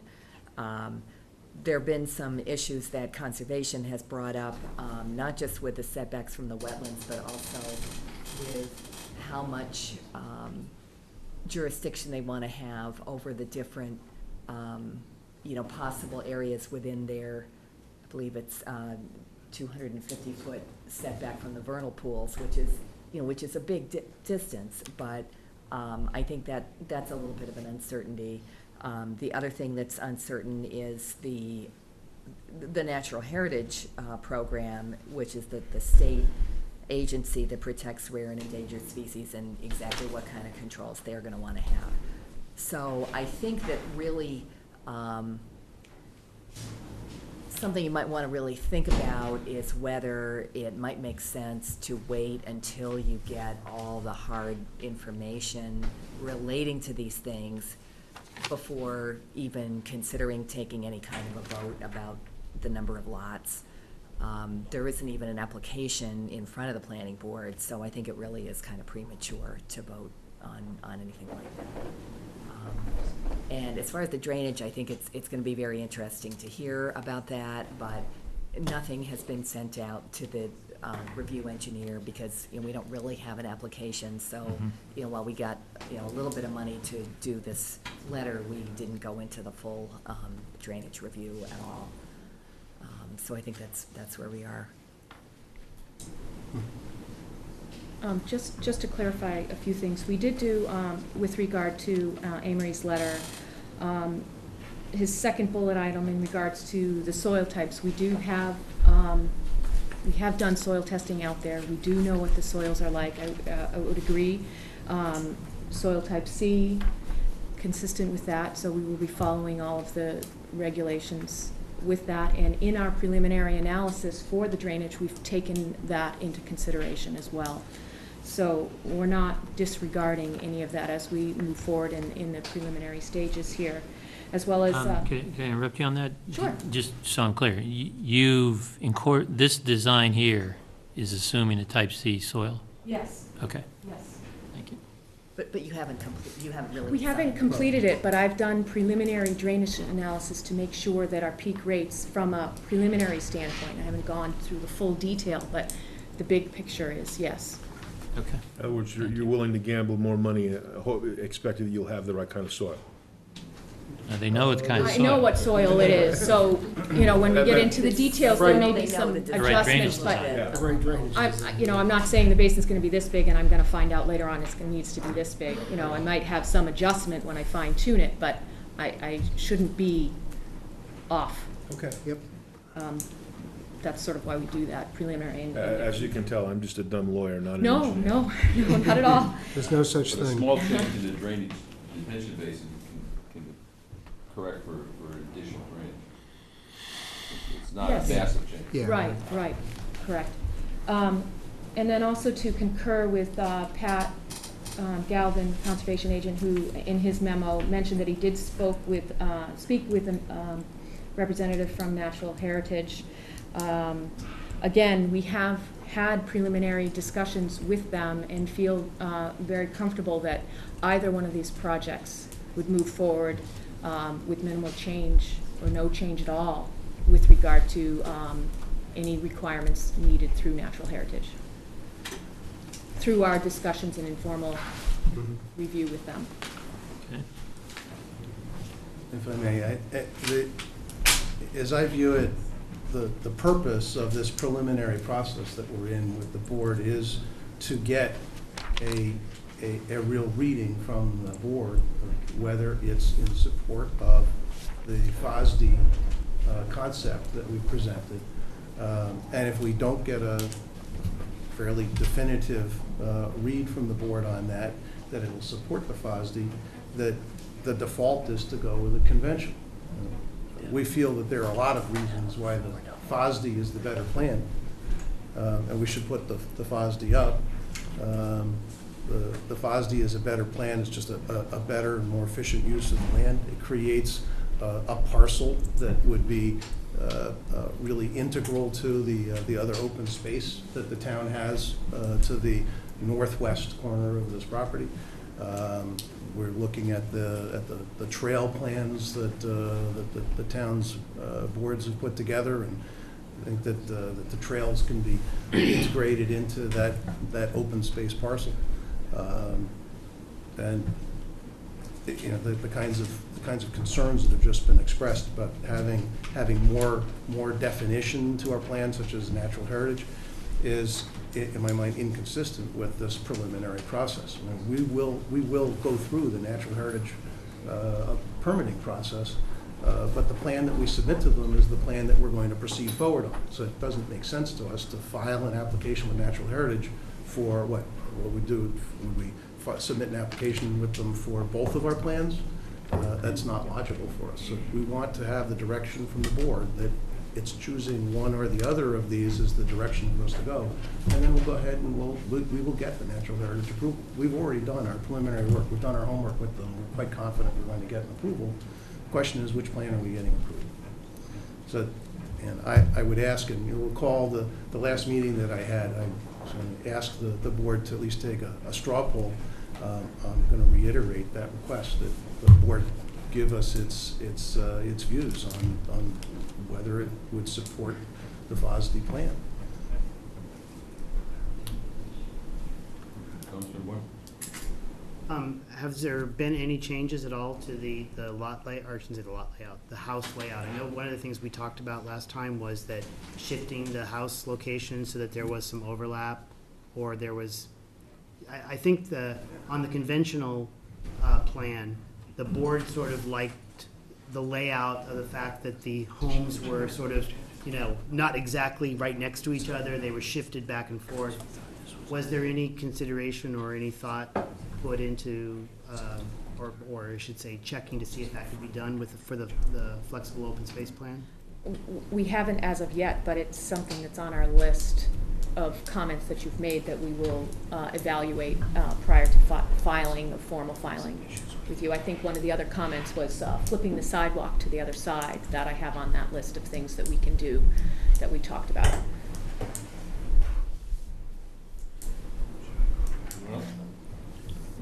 Question for Laura.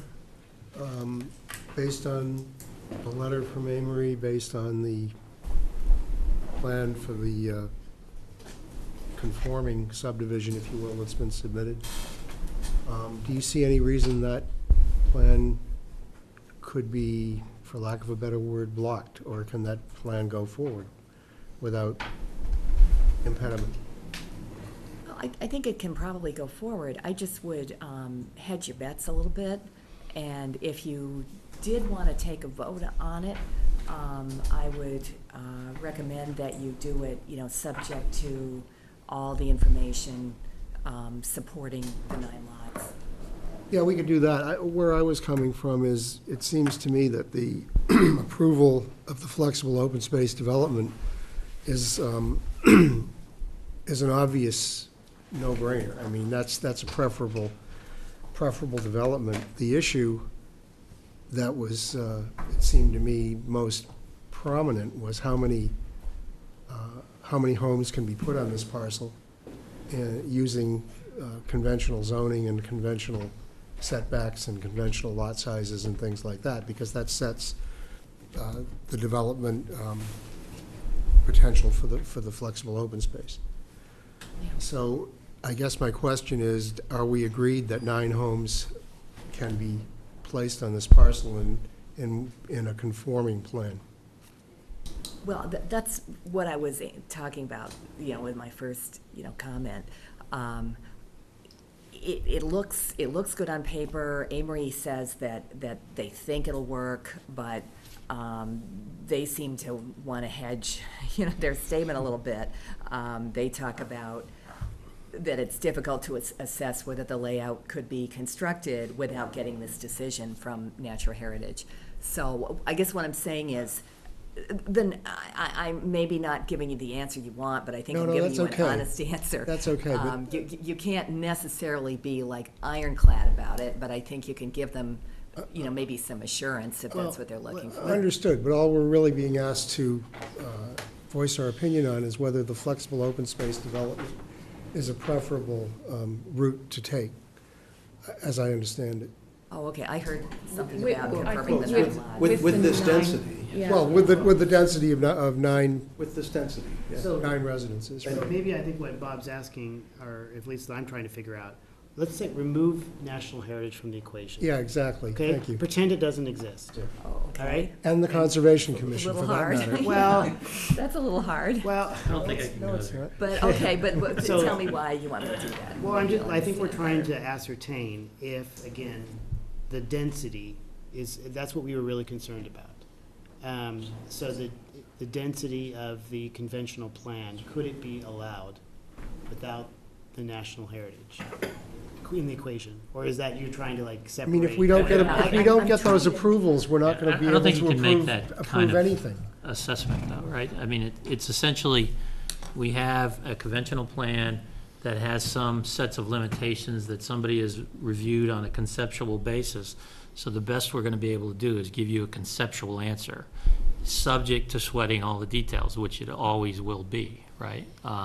So we can give you, based on the set of assumptions we have, whether we feel like, you know, if 9 works here based on a preliminary review, we can't say that by the time everything sorts out, you'll still end up at 9. We don't know that because we don't have enough detail, right?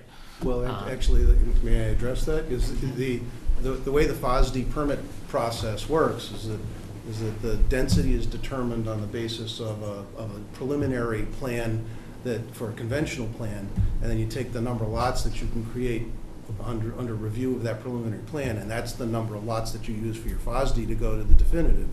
The plan that we've already presented meets all of the criteria for a preliminary plan submittal for conventional.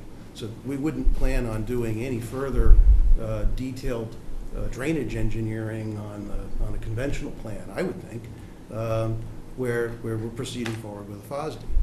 I would think you would need some definitive information on the national heritage. Oh, absolutely. If you'd like to pose a motion to approve this, or have us proceed forward with the caveat that we'll of course have to comply with the natural heritage permit approval, absolutely. But I guess, excuse me, but suppose it comes back and it sits there and says that there are, National Heritage says that the number that you thought was 9 is really 6.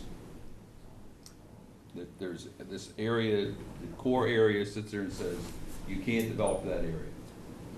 If you want to have your motion made to have us proceed forward with the caveat that if natural heritage renders unusable some portion of the lots that would make those lots unbuildable, that's a condition that's fine, because we're confident that's not going to happen. And we'd end up having to come back and redesign anyway. I think where we're going with this is the idea that we could approve a maximum number of 9, subject to some other limitation that may come somewhere that may be less. So we're giving you a maximum number, we're not giving you a license to build a minimum of 9. That's not gonna happen. Oh, no, we already understand that Okay. 9 is the number, and assuming that we're able to get all the rest of our permits and approvals, wetlands, natural heritage, or stormwater management, all the review that it goes through with that, then that's the project that we're designing for. Yeah, and I think echo, like what Bob said, is like, I think we're all in support of the flexible open space plan for all the benefits. It saves the existing house, that's a huge concern for me. So, I mean, all around, I think the board, well, I don't wanna speak out, but for myself, you know, the flexible open space, development is certainly the better route to go. I would, yeah, Go ahead. I'm sorry, go Go ahead. ahead, Norm. Well, I would mirror what Richard said, is that on the whole, I think I would prefer to see the flexible open space plan as the approach. What you're looking for is a definitive, like today it's 9 and it won't ever be a different number. I think it's a harder thing to give you. I think Eric said it well in terms of, you know, a maximum of 9. But at this point, we don't know what we don't know.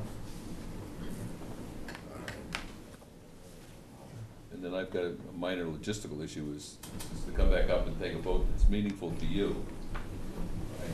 In lieu of the fact that I really don't have in hand an application. Logistically, I have trouble figuring that one out. I'm sure as a good lawyer, you can help me over that little hurdle. Okay. Well, you have this sort of preliminary review process that's a creature of your bylaw, your rules. I'm not sure how you typically take votes on it to have somebody have a sense that That's done in they're. conjunction with an application. Suppose you have an application, you have a conventional, and then you have a flexible. We determine a density, and then you go off and design your flexible. I understand, but your rules. At that point, I think that we're pretty close if 9 is the maximum number. Yeah, The question becomes is I really can't give you a vote that sits there and says that 9 is the number that we're going to agree to until I have an application formally in hand that sits there and says this is what I'm going to do. well, I think the But way. I could give you a sense of the board. Let's proceed with that. I'd be happy to get a sense of the board. Having said that, it seemed like I could reasonably expect a sense of the board. I think so, yeah. I My opinion, yes. I don't know what else We definitively can take a you're vote looking for, on the but, sense of the board. And I think that's, as much as you want to go out with more than that, I'm not sure that I'm in a position, or this board's in a position to give you more than that.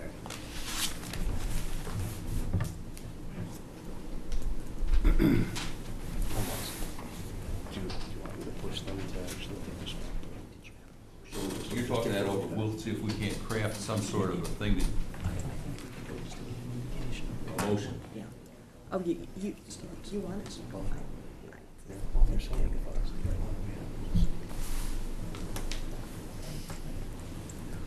Okay, where are we? Well, I think if we could, I haven't yet heard sort of from each of the board members that your preference is to go with the FOSD plan, and I'd like to hear that as definitively as you're able to do it. And what I'm hearing is that, given the peer review from Amory Engineering saying that the 9 lots are attainable, that the board members are say comfortable with having 9 as our target number of lots, subject only to things that could come up that we don't know about yet from other permitting procedures. So things that are outside the planning board's rules and regulations of the subdivision control. So, question, is there a way to pose that question to the board members? Are you pointing us to a FOSD with 9 lots subject to limitations that could arise because of other permitting procedures? Would the board be interested in just the poll itself? Sure. Okay. I'll make it easy, I'll start. I have no problem supporting flexible open space subdivision for this piece of property. And it appears to me, based on the information that I have in hand, but knowing there's information that I do not have yet, that the maximum number would be 9. Okay, fair enough. Contingent upon an application that basically replicates what you're talking about here. Understood. And I would concur. I agree with Bill. I would support the flexible open space with knowing what we know and knowing that there are things that we don't know yet. And basically the way you phrased it, that with the maximum currently as it stands right now at 9. And I would concur with that as well. The one thing I would add, you said things that are outside the permitting process right now. Obviously, our engineer has raised a couple of qualifications here, and so Understood. these are part of the subset of things that may impact. Understood. I would agree. I think based on the letter from Amory and having heard Laura's opinion on the matter that 9 lots should be the maximum number allowed, but it appears that 9 lots are feasible on this parcel. I would definitely support the flexible open space development in lieu of the conventional plan. Flexible open space is becoming the exception that swallows the rule. And all other things being equal, we support that, I think. And I think 9's the number. Won't go over that. We won't ask you to. Okay. Yeah, I agree. The FOSD plan, I think, is a great use of the property. Again, 9, it seems to be, I don't know where you could do anything other than that. Again, based on everything here, as long as we meet all the requirements, I could support the FOSD plan. Very good. No accessory dwellings. That'll be the next permit. All right. So that Thank you puts very us- much. Guess we're all set? Yeah, really, ever. I think we're all set. Do you have any questions? So the next thing is gonna have, I guess, you've gotta do whatever you gotta do. Oh, there's a question. Yeah, Okay, go ahead. does the public have a chance to comment Sure. on this? John Nyland, 232 Clap Road. The assumption that 9 houses, this is a question from the board, is, the maximum number of houses seems to be, in my mind, somewhat predicated on the ability of the design for the drainage system to function properly. I have previously written letters to the board, questioning the capability of that system. The engineer has commented that, they did come around and they met with the abutters, which we appreciate. The suggestion that some of that flow could go to the north or to the west, I think is incorrect, because that would be on my property and my neighbor's property, and I can pretty much guarantee that neither of us want to see that flow from that property coming onto our property any more than it does already. Let me finish, and then you can have the floor. The other question I have is, there were other issues that were brought up in the previous meeting. One of them dealt with the traffic study. I don't know if that has any bearing at all on the number of lots, perhaps not, but it's a big concern to the folks that live in the area. And I was just wondering if the board perhaps any comment on that. Yeah, let me step, about 3 steps back and talk. What we've done is we've talked, we're not 30,000 feet, probably 20,000 feet. We talked about this piece of property. The questions that you're asking are really questions that will be answered once you come back up and I've got an application in here. Yep. So that takes me from the 20,000 feet looking for an airport down to ground level. Yeah, but isn't the 9 houses, though, there's an assumption here that the design that's on that plan is correct. And, if it changes drastically, I guess what you're saying is, well, then that would probably result in the elimination of a house. If it came back out, and let's take a simple example, if National Heritage came back and sat there and said that the core area that could not be developed by any means, and that came back and sat there and said you now had 5 houses instead of 9 houses, then 5 becomes the number. But the 9 is caveat. One other question. Is there any requirement for setback for the detention pond area from the property line? Yes. And what Typical is that? I think it's 6 feet, I isn't it? think it's 9. Well, it's 10 per the DEP stormwater Yeah. regulations, 10 feet. And the conventional plan has that? Yes.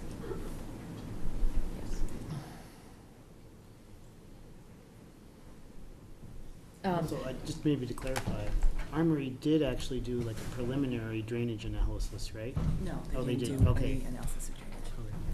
That's what I was trying to look for. Briefly, John, I just want to state, I didn't want you to think that I was misrepresenting. We did meet with one of your neighbors separately and talked about looking at a way of directing water not onto your property, but in the natural flow in which it goes. So it was just one of the options. Loverings? Yes. So it's just something we were looking at, investigating. Nothing's finalized, but it Okay, was so just an yeah, option. They didn't agree to. No. That's Right, what I was I saying. just- It's all conceptual, Yeah. and it's something we were looking at, and what it would do is help direct all of the water that comes onto your property and there, and get it to the wetland and the pond that's to the west, Yeah. rather than sitting on all of those Yeah, neighboring I'll properties. just, thank you for that clarification. My general impression of the plan is, I'm in favor of the flexible open space concept. I think 9 is too many, maybe 5, something like that. It could be done, very aesthetically, not, impair the character of the neighborhood and the woodlands there.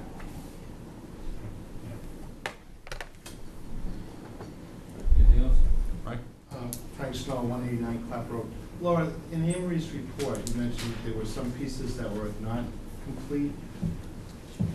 Well, they haven't Or done, concise? they were just asked to look at the number of lots. versus the zoning bylaw and the subdivision regulations. They weren't asked to look at drainage or any of the things that the planning board typically gets the consulting engineer to look at, because we don't have there isn't an application that's been made yet. This was a precursor to come back up and just take a look at zoning itself, just to make sure the lots comply. Okay. There'll still be another full round on this. Oh, absolutely. The fun round. Said the fun round. Drainage report that nobody likes. I said full, I didn't say fun.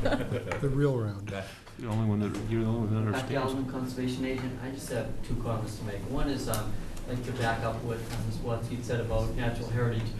I had talked to them about when is the right time to take the natural heritage review and apply it to this plan. And they really want to wait till there's a more defined plan from the applicant and the notice of intent sent in to us. So I think that's perfectly okay. So we're working with the information we have, and there's still some things to come, and Conservation will review on it. But I just want to say, from my own point of view, I thought it was really helpful to have these informal discussions with the planning board and to involve abutters. And I learned a lot about it before this project comes to us as a filing with, as a notice of intent. So I thought it was really useful. I appreciate all the time you put into it and what Laura's done, because we learned a lot and we're able to work ahead of time.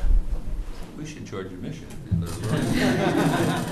That's good, I appreciate the comments, but I mean, that's really what the intent is to lay it out so that there's no misunderstanding, there's no misconception. You're looking at the plan as, granted it's 20,000 feet, but it still gives you a sense for the piece of property itself as well as what's being proposed for it. So. Just briefly, I just wanted to add too, that we will be filing concurrently, so we'll be all looking at the same plan as well with planning board and conservation. That'll really help, that's Good. great. Okay, anything else? Well, thank you. Thank you very much. Worked out well, and I appreciate you taking the time. Thank you. Thank you, Deb. Can you put us back on, almost back on schedule? I'm on the waterway. So I have to sign this for the scene, right? Darren wants me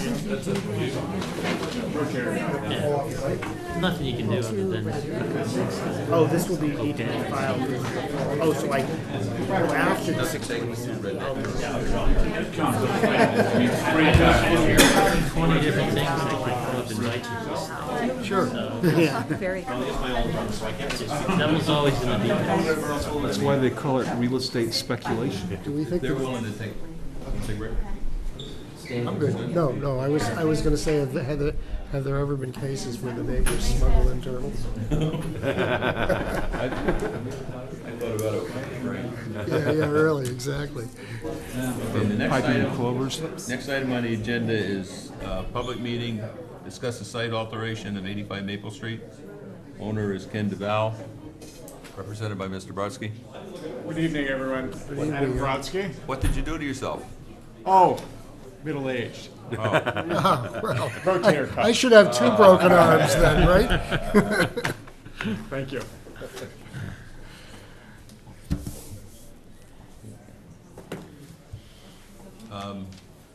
Let's do this kind of in reverse. Laura, you want to give us the comments up front as to why we've asked you to be here, and then you can address it from there. A couple months ago, I know you all remember, we got some complaints about, the first ones were about noise at 85 Maple, and it was from all the stump grinding and tree grubbing and clearing that was going on, of about an acre area back in the woods. And I think we got that. Can you close that door, sir? I think we got that worked out, and then a little bit later, we got some further indication from people that there was, some more activity going on out there that we should take a look at. And what that was after about an acre area had been cleared, gravel had been put over it, and it looked like it had been, compacted so that it was not as pervious as it previously had been. There was also a ramp built and some drainage, and I had been in touch with Mr. Brodsky, who represents the owner, and we talked back and forth about the need for a stormwater permit, and I think the final letter that you got a copy of, which we just got today, I think, was that Mr. Duval, the owner, is going to be filing for a stormwater permit within the next 30 days. So that will, be reviewed by the board, because it's a large enough area that it comes under your review, and it's something where, we will notify the neighbors of when that's happening, the direct abutters to that property. The other thing that had come up in relation to this property was whether they should get a site plan review, because they altered, basically an acre of area, and really transformed it from woods into this gravel lot. And for better or for worse, the zoning bylaw has an exemption from site plan review for any property that involves a single or two-family house. And it's an old single-family house, but there is a single-family house on this property. So it appears that it would not be subject to site plan review. It's only gonna get the stormwater review at this point. Is the house actually being used as a dwelling? It doesn't appear to be, but. It could be just vacant then? Yeah, it doesn't really say that it has to be occupied. The other thing that I think people have been concerned about is the eventual use of that property, and whether it would be like boat storage or something else. And if it does start to be used in a way that doesn't meet zoning, I think there'll be a lot of people with their eye on it who will be able to call the building department and get them to get involved with it. So I'm not necessarily anticipating that that's gonna happen, but I'm just saying, just saying. So, Thank you for the background. okay, thanks. Randy Brusky? Oh, no, I agree with Ms. Harbottle. It wasn't necessarily the placement of the gravel, but since there was some drainage work that was done that I wasn't aware of, that clearly requires review and stormwater permit. So we've gone ahead and hired Greg Morse of Morse Engineering to do the stormwater permit application and agreed to submit that to you. And I agree with Ms. Harbottle with respect to site plan review. At the present time, there's no proposed change of use or proposed structure, and so there's nothing that triggers site plan review. If in the future the use is proposed to be changed there, or a structure is to be built on the property, obviously we'd have to come forward to the board and go through the process. Super. Questions from the board? Sounds good to me. Comments, questions from the public? Father McNamara, I'm at 87A next door to the house. I was one of the ones that wrote a letter concerning it. Not only did he clear a lot of land, but he dug down, 8 feet? And he's got a huge ramp. He told me 4 trailers to carry docks or whatever into the site, at which point I complained to him on the issue. And it's not just a cleared land. And I don't know, I'm not very good with measurements, but it seems like an acre, maybe more. Oh, yeah, Am I it's clear? an acre. It's an acre, is that what it is? Yeah, I think it's Okay. across. But the significance of the type of work he's done, would make us more concerned as to what he's using it for. And it seems like we say something, goes along, some things start again, So that's our concern as to what's happening down there, and is it really gonna be used for residential, or is it just seeking to use it, for other things? I was at Sam's, and he was digging down by his marina there, and he took out a lot of debris, and a couple of hours later, I see the truck going down the road with the canvas over it, with concrete sticking out of it, and I called him. And I asked him, what are you doing, dumping, refuge down there, stuff like that, dumping site? Oh, no, it's pure, there's nothing there. If there's a piece of cement, I'll take it out of it. Well, there's a lot of crap in the stuff that he put there. It's exactly what he took out. So it makes us, you're just saying this to you, that I don't know the laws, but it sounds like there's something more than just an acre of land cleared. Something very significant, even though he says he's heard the complaints, he thinks he's gone too far, he's not gonna use it for anything else. I don't know whether or not the term creeping development might be a term of art or not, but it seems to me that if someone has an end game in plan as to what they want to do, they're not doing themselves any favors by delaying, showing their cards. And if, we were to get wind of the idea that there is an ultimate plan in mind that's just not being disclosed, we might not be real happy about it when it became apparent. I'm sure the neighbors would be very upset. So I don't think it does anyone any favors to delay showing one's cards, and it might, in fact, result in substantial harm to your guy, or any other guy. Oh, no, thank you, Mr. Mercer. Again, Mr. Duval is not here. I was hoping not to be here this evening myself. I don't think there's any comprehensive development plan Okay. for this project, and I'll certainly relay your concerns to him.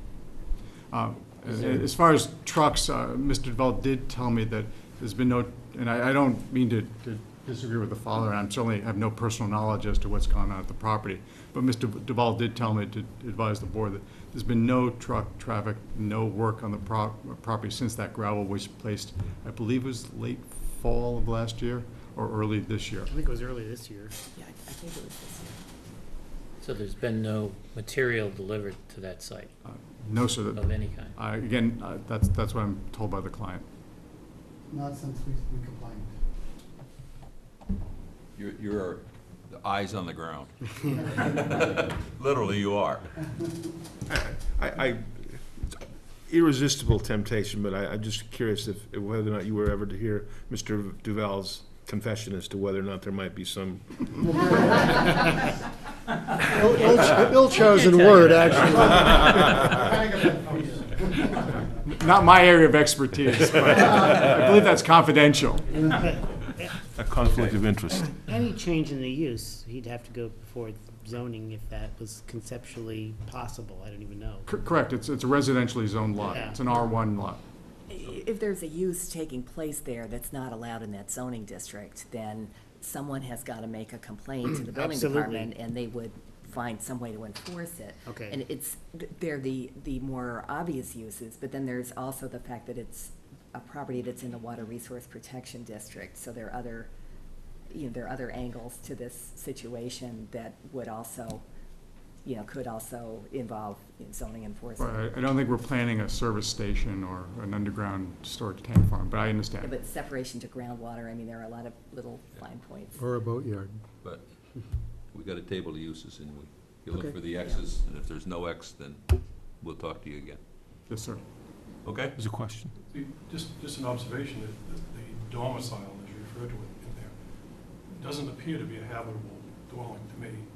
It's really rough-shackled. In terms of the type of use, it certainly doesn't look like a residential area where it was more of it's in woods, basically, that had a house. Now it's very, very much different now. The So- board so in has terms seen of the pictures of it. concept Yeah. Yeah, we've all seen it. development, if there were no end game on it, there should be, because it doesn't, it's taken on a whole different characteristic than what it was just a year ago. We've learned to be cynical. Sir? I'm also a neighbor, Kevin Glenn. Eric, I think you put it well. I think it would be good for him to show his cards, and Robert mentioned boatyard. My sense, based on what I know about the zoning laws, is that he's not in violation of those today. But he owns a marina. That's his business. It looks like it's prepared to be a boatyard. Now, that doesn't put him in any violation of the law, but, just in plain view, that is what it looks like. Just an observation. Boatyard's a non-permitted use. All the more reason for you to join a good father and be diligent. Yes, exactly. And report in on a weekly basis. I'm also a neighbor next to Father Mike. Need to know who you are. And I will be with them. Okay. Good, thank you. Anything else? Thank you for coming in, sir. Of course. Look forward to your application. Good night, everyone. Good night. We appreciate the neighborhood's vigilance as well. Thanks for coming in.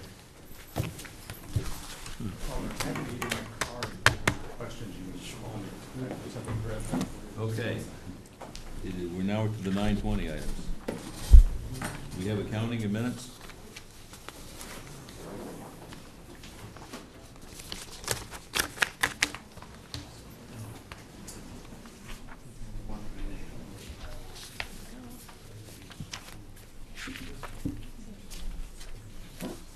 a bunch of purchase orders. All right.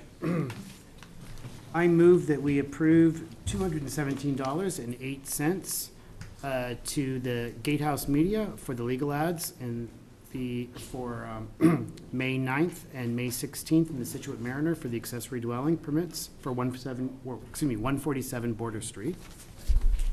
In addition, $55.29 for reimbursement for Laura Harbottle at UMass Lowell Annan Conference Center because she attended the Massachusetts Association of Planning Directors Annual Conference. And $159.79 for, or to WV Mason for office supplies, file folders, and so forth. I believe that's it. Everyone, the meeting was free? I can make all kinds of comments about that. No, that was, you guys paid for that. This was for the hotel room. Oh, okay. Yeah. Do I have a second? Second. All those in favor? Aye. I think we have a set of minutes. I'm sorry. We have actually two. So I move that we approve the Scituate Planning Board minutes for May 9th, 2013, and the Scituate Planning Board minutes for May 23rd, 2013. Second. All those in favor? Aye. Can I borrow that pen so I can sign? I appreciate you guys being here, but why are you here? We'd love to watch you guys work. It's just, Because we'll move you up next on the agenda, but we need to know what we're all gonna talk about. we are the cell tower people. Okay. Okay. Okay. Then the next item on our agenda Go ahead. is the input to ZBA via the cell tower on Tilden Road. I think, Clark, I think everybody got a copy of the memo that, that Bill sent. The planning board's actually been, the planning board's actually been kind of at the forefront of trying to manage cell towers in Scituate back in the 1990s. The planning board came forward with a bylaw that tried to keep them in certain zones where they wouldn't be right in the middle of residential areas. And recently, well, it's actually been a couple of years ago, the laws changed. And now if a cell tower company sees a gap, they can jump right over local zoning. So it's been something that I don't think anybody's happy about, at least anybody in town hall is happy about, but that's the way it's working. That's a function of So- federal law? Yeah. Yeah. But it's not an arbitrary jump. I mean, they have standards they have to meet in terms yeah. of Yes. plans, and they have to demonstrate that that's the best alternative. So it's not a carte blanche, you know, we can just waive local zoning and put it where we want, right? I No, mean, it's just relative, I think I'm trying to make a comparison to Right. the way it was before that, which Okay. was much better controlled by the town. Right. The town can still have consulting engineers review, and I don't mean, you know, the kind of consulting engineers that we have, but experts in the wireless industry. There are a couple of people that do work for towns reviewing these cell towers and making sure there aren't other alternatives available. And I believe that's what the zoning board is looking at. There's also been some investigation into a distributed antenna system and whether the town could promote that a little bit. The applicants did say that was something that they had looked at and they didn't think would work. So, you know, you'd have to really be sure that it would work. Is this an FCC decision that's made then? I mean, if they bypass us, does it go to a board of the FCC, or who makes the decision? Local zoning still has to make a decision. If the zoning board turns it down, they need a very good scientific reason for doing that. which is the same case as when there was, if there was a cell tower within one of the cell tower districts and it got turned down. I mean, there needs to be some real scientific basis to turn it down. And I think that's why they want to have the expert do the review. There are standards in the zoning bylaw, which I believe mirror the federal requirements for things like electromagnetic radiation, and there are reports that have to be filed with the Board of Health on that. There is, quite a bit of monitoring that does happen for these. So, getting back to where we started, Bill and I talked about it a little bit, and the upshot was that a memo was written to the ZBA, and it pretty much says that, if there's any alternative to having a cell tower in a neighborhood, that's the alternative that you should look at, because these things just always have an impact on the neighborhood. I mean, it's impossible for them not to.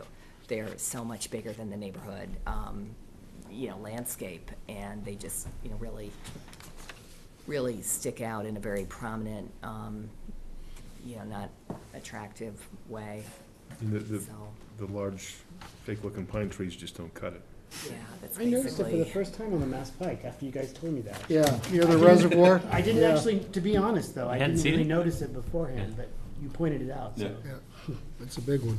so I don't know if, yeah. I'm sorry. Oh, yeah, no, that's fine.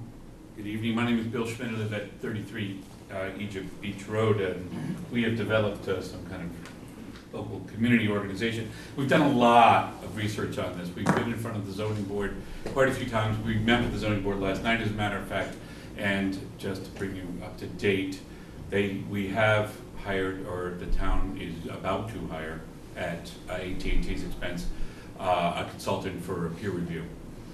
However, there are quite a few avenues that a town can take, and it's certainly within the board's scope to be able to deny AT&T's what they're looking for is two exceptions.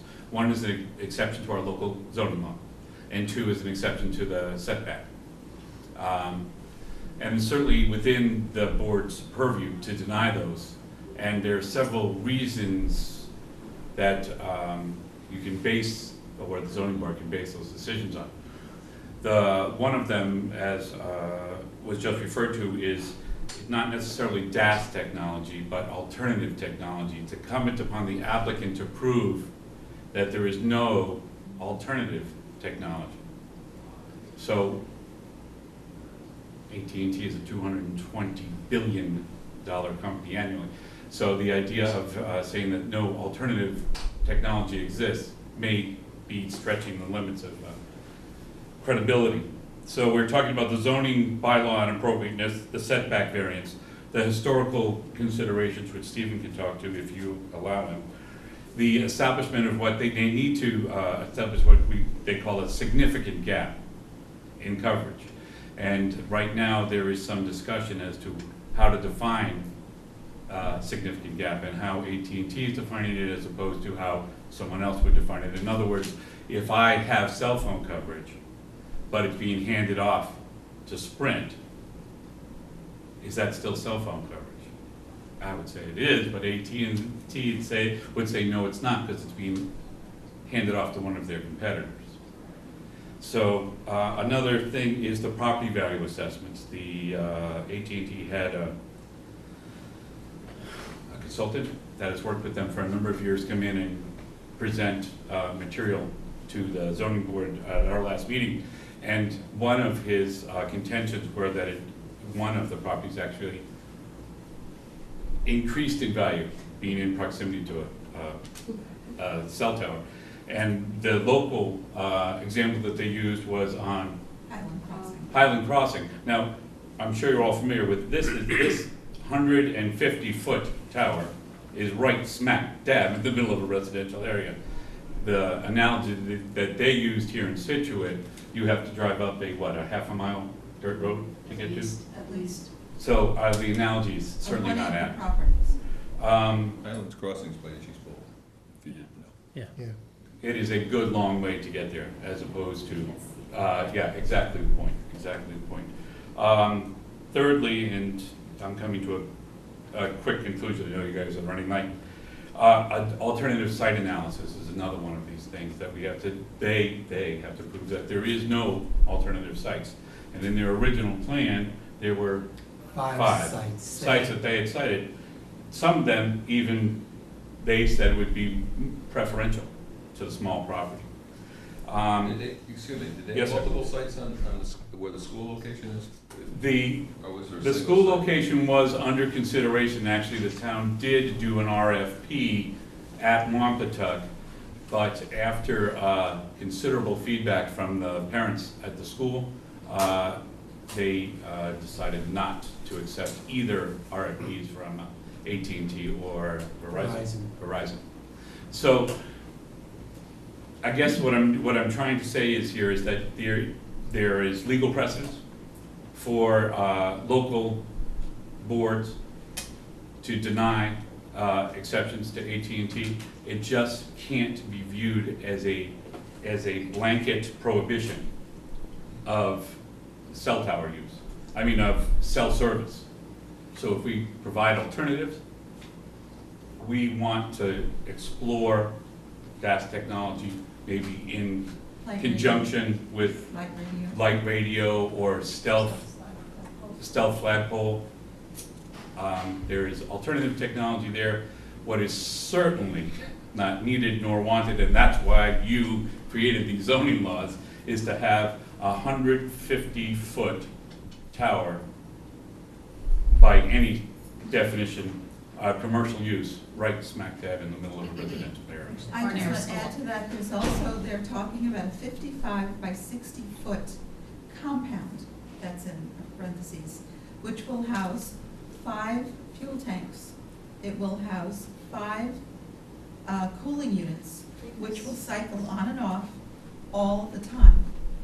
And there will be the people or the machines and everything else that have to service this compound.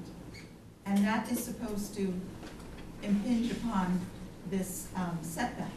So the setback is from the tower, but this compound will go all the way to abutting properties all around. I need you to identify yourself. I'm sorry, Janet Tooker, 397 Tilden Road. Thank you. Is this a time for us to request to speak? May As I? long as you tell me who you are, you can have the floor.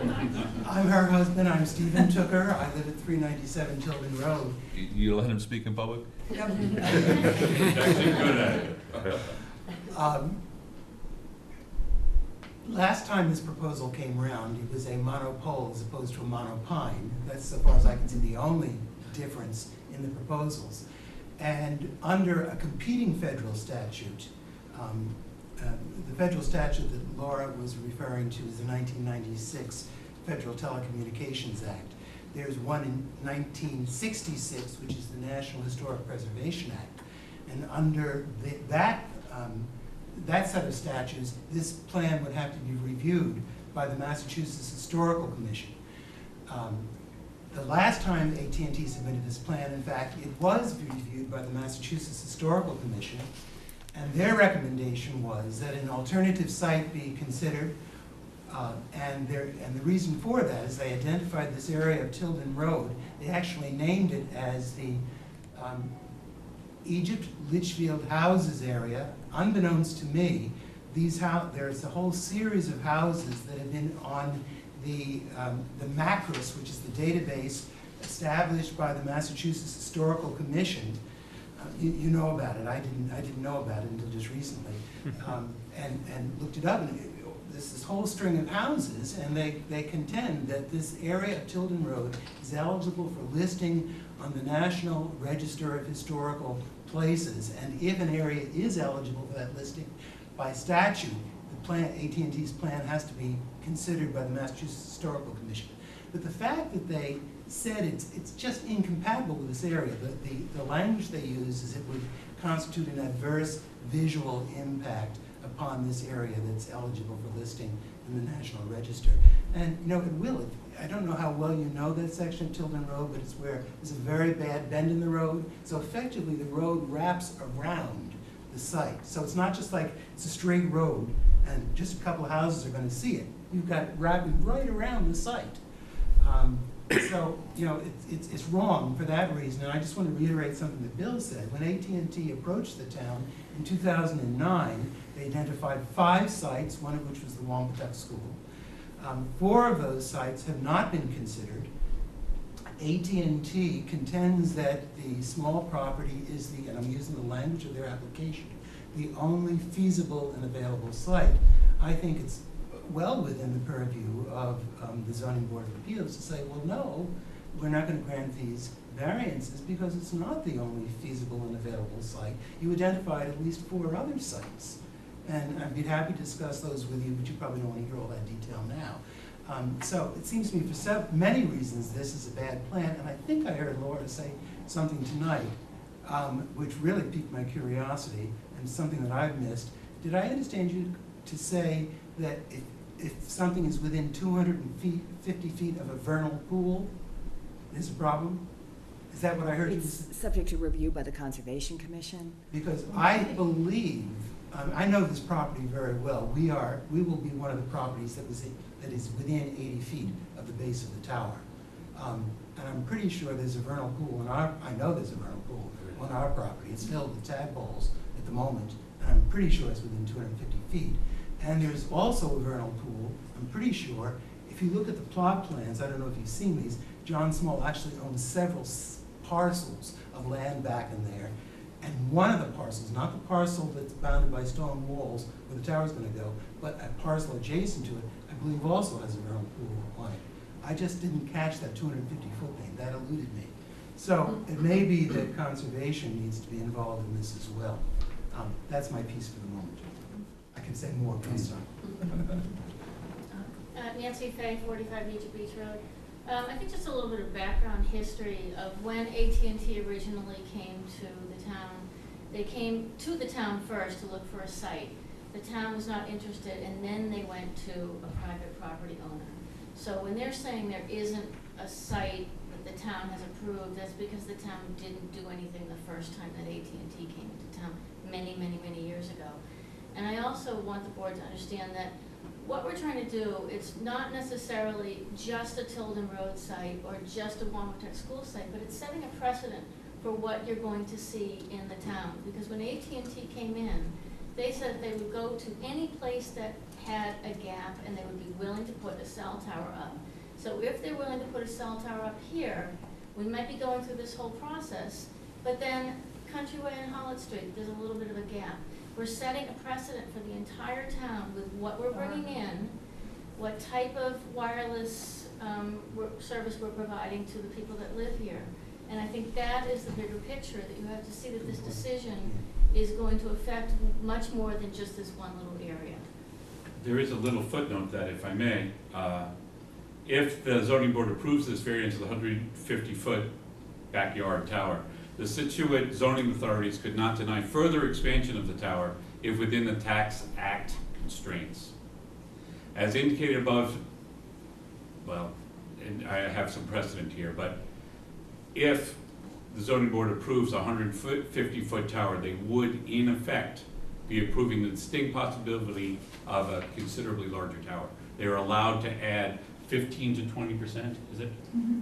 I believe it's up to 19 feet, under 20 feet, up to 19 feet without any consent of any board. This is the 2012 Federal Tax Act. Has this, somebody slipped that into the Tax Act. So that they could add. Brought to our attention by a Washington lawyer. 19 feet, but not 20. So a 150-foot tower would be, become theoretically, 170-foot tower and so on. And 11-foot lightning rod. And 11-foot lightning. I guess what we're really asking is for somebody in the town or some board in the town to take leadership and to think strategically about this, because the radio frequency engineer who presented at the last Zoning Board of Appeals meeting, I mean, he said that this will only cover a fraction of the areas where there are gaps.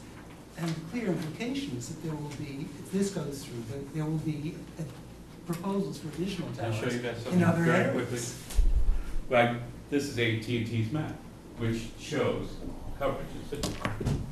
And so I asked AT&T, I said, if there is a gap in Scituate, why does your map that I had just gotten it off AT&T's website, why does it show coverage in Scituate? He said, well, that's a marketing map and we don't use marketing maps.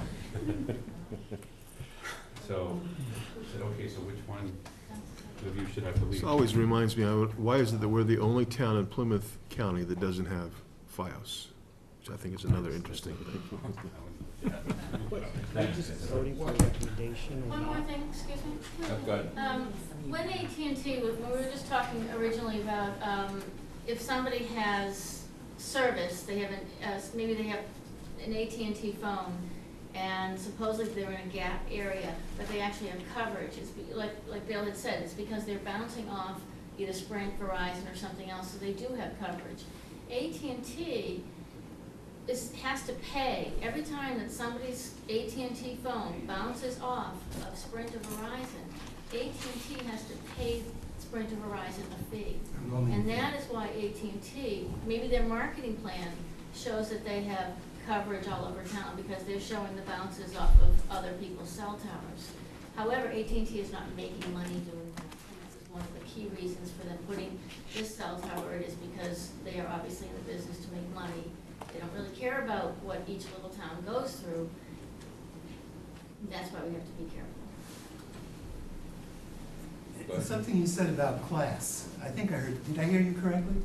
Did you, Mr. Mercer, did you say something? Call me Eric, please. Eric.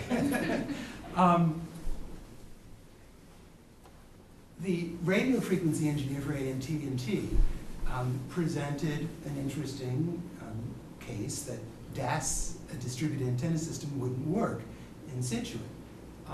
Except that if you go to the AT&T, and by the way, he said the reasons it wouldn't work are really twofold: density of the tree canopy and dips in the terrain.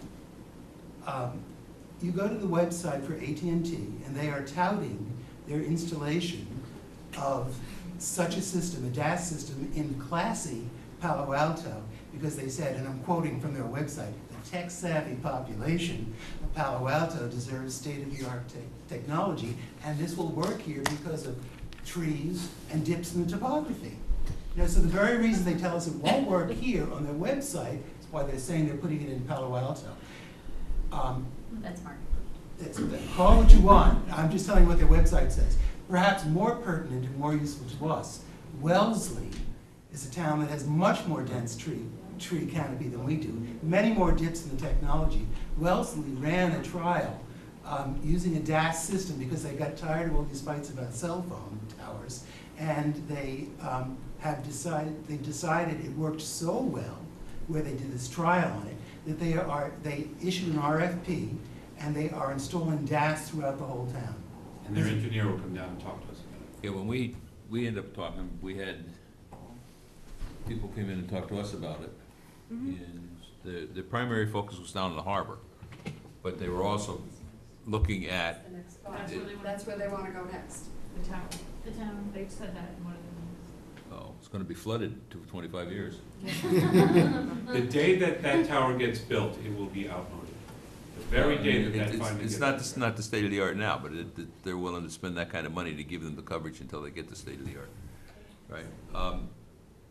I don't know, have you seen the memo that we sent to Peter in the ZBA? No, sir. I have one, I sell them for $1 a piece, but in your Done. case, Done and done. in your case, I'll give you this one. Which, hand that down to them. Or, you want me to read it? Yeah, would you, I've not seen it. Am I usurping on your authority? No.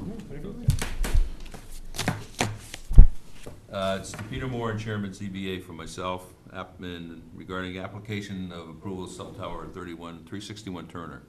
It's dated 5/21 this year. Tilden, I'm sorry. The planning board received a copy of the application for approval of a cell tower currently before the ZBA. This board has strongly supported locating infrastructure for wireless facilities where it have the least impact on the neighborhood while meeting industry standards. We propose a zoning which established Route 3 as a location for cell towers in 1999. We understand that federal law now allows proponents to override local zoning. In this case, we would advocate for the exploration of alternatives to a cell tower, which will have a lasting visual impact on the community. If no alternatives are found after genuine search, we support all measures which can make the tower facility better blend with the landscape. Right up to that last time we were with you.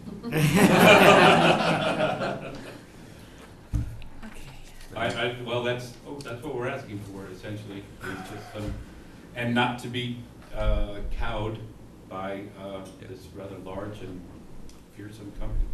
Yeah. We can do it. Peter has it because he thanked me for the memo. Well, and last night we celebrated Peter's last evening on the board, so. Could I just say something? Diane Dunbar, 352 Tilden Road. I wondered if any of you went to the Tilden Road, Egypt Beach Road area to see when they had the balloon showing of where the how the tower would look, how tall it would look. Did any of you? No, I wasn't able to that Have day. you ever, Wasn't aware of any it. of you ever been to the Tilden Road, Kimberly Estates area? Oh, yeah. Yes. Yeah. Frequently. So then you know what the area looks like. Yeah. And you know all the old homes that are there and what a cell tower will do to the property values of those homes. It's scary for all So of us. we've spoken about this distributed antennas, whatever that's called. Yes. It is, assuming that it's technically feasible, and it sounds like from the people in Palo Alto that it is it? Wellesley, And even Wellesley. better, Wellesley. closer And to- tall. Is And it really an issue of cost then for It's them? more, it's more expensive. You're So- looking for the cheapest way out. So if we were as a town were to pitch the idea that, you know, we're loyal Verizon or AT&T customers and we'll, we'd like to see this and we'll, you know, I heard someone mention flagpoles or something like that. I'd volunteer a corner of my yard for a flagpole if they want to come put one up. Egypt Beach Beach parking lot with a flagpole. Yeah. It's virtually undiscernible, virtually undiscernible. Well, And before that you was the site. volunteer, remember that compound, that base compound. Uh-huh. Well, but that's the point that I'm getting at is if the community rises up as a group and says, this is the alternative technology we'd like to see, and we're willing to participate in the process, you know, so we ease the way into that and say, this is just gonna be easier and cheaper for you in the long run. And we could orchestrate it so the town gains revenue. In this scenario, the town gets nothing but heartache. But, excuse me, I think you have to word it in the RFP that it has to be alternative. That the town has that leeway when an RFP comes in of putting in that word alternative. We can't make them do But the- technology, we can make them do an alternative. Alternative. And is that how I'm just Wellesley- suggesting we ask nicely. So, No, it's that No, FCC, just say it's alternative. that FCC You're a big enough guy. 1996 law that trumps everything, but a town has the ability and the power to tell them how they want to see the proposal presented. Right. So you can ask them to propose RFP for alternative wireless solutions. and is that basically the template that Wellesley used? Is that how they did it? You know, I'm not 100% sure. If you wanted, we could probably get you, I have the RFP that they sent out, if you wanted. That'd be good to review. I'd We really also like a have copy of it. The green booklet that we gave two to the Board of Selectmen. It's a chartreuse green. Get that in the office. It has 297 pages of. Yep. Okay. Of And that gives you the appellate court information rulings and, yeah. on what DAS, what the light box is, and it gives you the whole information on everything that AT&T has done, how AT&T says they're starting to get out of the cell tower business and focusing on the DAS technology at all their world conferences in Barcelona, Spain last year.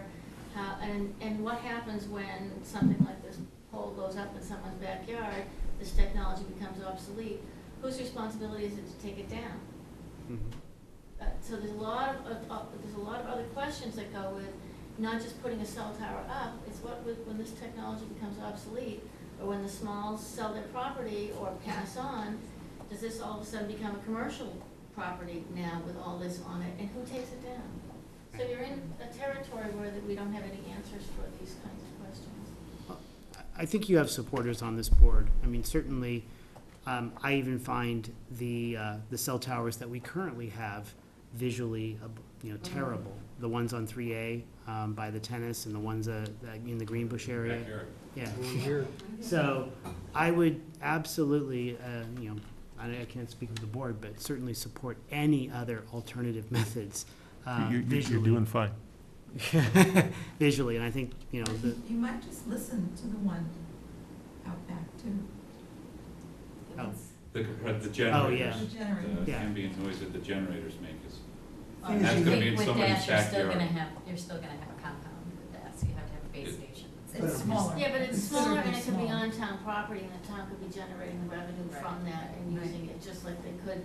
And if you wanna see what one of the one of the flagpole, monopoles look like, the little flagpoles, on Route 53 and 114 down around Pembroke. Not 114, 14. 14? Where 14 splits off to the right, if you're And going south on 53. 53. It's There's a right steel there, it has a flag gold station wall on there. the top and you wouldn't even It's know right the behind the difference. fire station. Okay, I'd say it's right there by the fire station. If something like that was in each parking stealth- lot, and nobody was down the marks. What would happen if AT&T offered to buy Wampatuck School and we used the money to build a new school with, somewhere else? Would be a lot of heaven. I'm a little concerned. I think you're into the marijuana research. I was gonna say. I think that broadens the I think we're discussion getting pretty late into the unnecessarily, evening. actually. I haven't had dinner yet. I do have to say that, I think putting it in residential area is unthinkable, but even worse is putting it on school property. So I get very nervous that that becomes now the alternative again, Yeah. because you have 600 students. Well, that's the reason why I said to buy the school. Yeah, yeah, get rid of it. And move the kids somewhere else. Wampatuck Yeah. is definitively off the table. Yeah. It's not being proposed can't use and health. not being supported by anybody. I Well, would you can't submit- use health as a I submit concern a better in the case courts. would be We to can come use back it up and here. put it where Gates is. And that way you could sell Gates. I just came from that meeting, matter of fact, talking about the planning. And that's another comment and question I have for you, because you mentioned BIOS. When we look at our schools and the planning that they're doing for our future, it's all very exciting. But we don't have the infrastructure in our town right now to support the innovation that they want for our schools. So is there a committee that's gonna be focused on? We're looking for someone to chair that committee, and it could be you. I'd be happy to, I'd be happy to. You have to be prepared for AT&T to play hardball, though. They said Certainly. publicly, they were very, I thought, they were civil, but very unpleasant, and said they absolutely will not do DAS. They also said that they will not do a tower on a small property if it's any less than 150 feet. It's 150 feet so that they can have room for 5 co-locators. I mean, and they said that out loud. That's how they make money. Yep. Yeah. Right. By renting out the Oh, whole response. absolutely. Yeah. But I think. They sell them square footage in their compound, and they sell them, Yeah. they get a percentage, because the way the contract's written for this one, we get a percentage. You put somebody else on, the town makes more money. But I think the zoning board of appeals needs to feel supported, because they're gonna feel like they're hanging out there, with a fairly ferocious big corporation. He's a veteran too. Yeah. And he threatens to sue everybody all the time. So, Well, that's, when you're big, that's what you do. so, And they also So can I ask- They also testified that there's no advancement in technology since Right, 2010. right. So their proposal from DAS was one proposal from 2010 that didn't provide sufficient coverage, but they couldn't tell you how much coverage it was and how much it cost versus the cell phone tower. Right, so can I ask, where does the ZBA process stand right now? Because that's really the only intervention process we have. We're not gonna see I it. can bring you up to date as of Right. last night's meeting. Did you talk to them? Yeah, I did. Okay. I thought it was Sorry. continued to the 18th of July. 18th Of July. We're scheduled on June 20th, but because we've gone ahead and hired this peer review consultant, he needs time to, review the testimony that has already been entered into the meeting minutes, and then review the information that we will be giving him and AT&T gonna be giving him. So there's a month gap here that he's gonna be doing his homework, and hopefully we're gonna create some kind of balance, because at the last meeting, AT&T showed up with, 5 experts, and we had nobody else on the other side to say, well, time out. That doesn't really work. So now theoretically, this gentleman will be able to gain some perspective. And the scope of the project, according to Mr. Moran last night, will include alternative technologies. So we're hoping that he really does look at what's going on in Wellesley. Although Wellesley owns its own light poles, and that's a difference. From my point of view, it's not a significant difference. It means there's a negotiation that Scituate would have to undertake to have those things installed on our light poles. I mean, on the light poles in town, because they're not owned by the town of Scituate. Wellesley owns its own Telephone poles, light poles, or whatever you want to call them, yes. Verizon is very understanding when they need to really locate a pole that they have to go to the Board of Selectmen to get it, so there is some leverage. It might be grasping at straws, but it's an interesting thought that if there are vernal pools that the Conservation Commission regulates, it would be worth talking with the agent. We just had a collective aha moment during that testimony. We all looked at each other and went, Yeah, that's right, that's why I A vernal pool isn't a vernal pool until it's been certified. Designated as, yeah. Right. Well, the term is certified, and there's a Okay. whole litany of processes that you. I'm gonna be out tomorrow morning with a tape measure. I got a 50-foot tape measure. No, it's more look at the vegetation and a lot of other things that. I know all that stuff. What I hadn't heard was the 250 foot.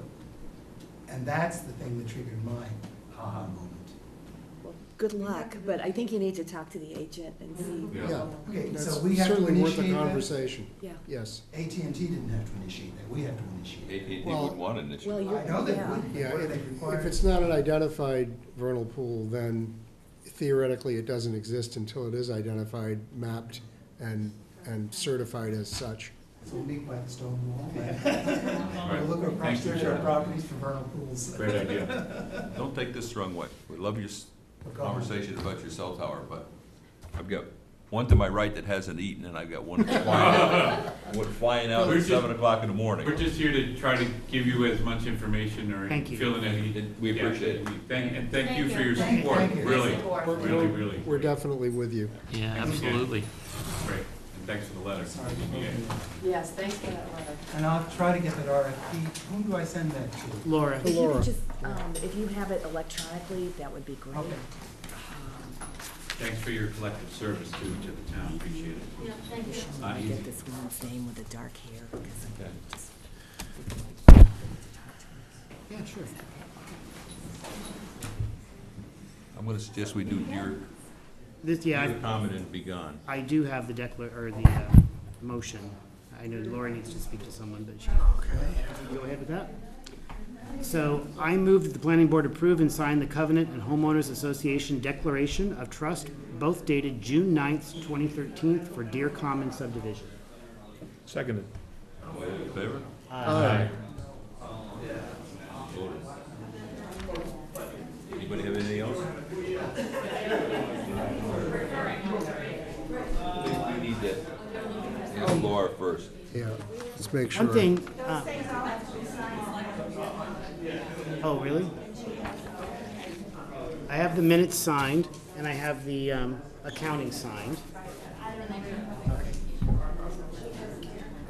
She'll be back. And would you do me a favor, or maybe with the ZBA, I know we should know, but can you send an email reminder when that next meeting is, or maybe someone will? I think you got it. In the package, it said it had the agenda. Oh, wait a minute. It goes only to the last meeting they had last night. Yeah. The next one. I just thought it'd be, okay, because all right, because it would be nice to know, I think they said, what, July 20th, is that right? Is what I heard. It'd be nice if we were available, or if people were available, maybe to support or to go there. It's a big challenge, right? Without putting the resources to it. I think that sort of my first impression, Laura described it, was, well, we didn't have any say. The fact of the matter is we have a lot of say, right? We just have to hold people's feet to the fire to go through the analysis, present the information, look at the alternatives. I mean, we just have to make sure that they go through that process, right? They can do it in Wellesley, we can do it here. Of course. But, you do get sort of overwhelmed by brute force, I mean, that's. By brute force, that's their- yeah. They come in and they're, big brother. And they've done this 900 times in, lots of towns. Yeah, and they know where where the flaws are that the towns Sweet made spots, Yeah. that allow them to sort of take it to appeal and win it on So appeal. we have to throw them a curveball and put them to work.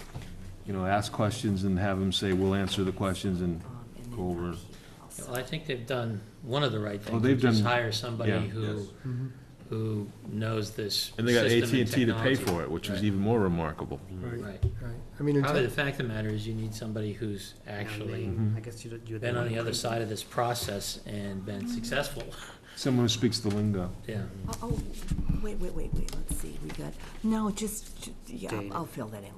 Yeah, don't worry about the data. The only thing between us and adjournment is the town planner report. Okay, Well, also, wait, I guess I need to sign. okay, and then, okay, that one just pass that goes- along, because that goes That with goes that. with these, I'm sorry. And this is the different one, and just sign up there. Bruins game did go into She 3 notarized overtimes. this ahead of time? No, that's the other, I didn't make it, I didn't make it to the end of the third. I went to bed between the second and the third. Follow me. So, Bad feeling. so my So you're report the just, one who Yeah, caused the problem. yeah. Okay, So and please group, next. okay. my report just has to do with trying to get on top of two pieces of zoning that you might be interested in bringing to town meeting, either in the fall or in the spring. I think the fall is a little ambitious, but the spring is not far behind. It seems a long way away, but when you look at all the review that happens and all the advisory committee and the selectmen and votes and so on and so forth, it's not really too early to get started. And the two that I'm thinking about are, first of all, the medical marijuana. At the conference that I went to, there was a lot of information distributed about that. It's gonna be highly, highly regulated. It's unbelievable the amount of security that they're gonna have with it. They're gonna have video cameras looking at every aspect of how this stuff is manufactured, sold, everybody coming and going to the establishment where they sell it. They're gonna have security lighting all around the buildings and the property. And anyway, which suggests that you wouldn't want it on the border of the commercial zone. You'd want it somewhere inside where all this lighting and stuff that's gonna go on won't bother anybody. They also are, they're telling us that they can separate the manufacture and the growth from the sale, so you kind of have to regulate all of those.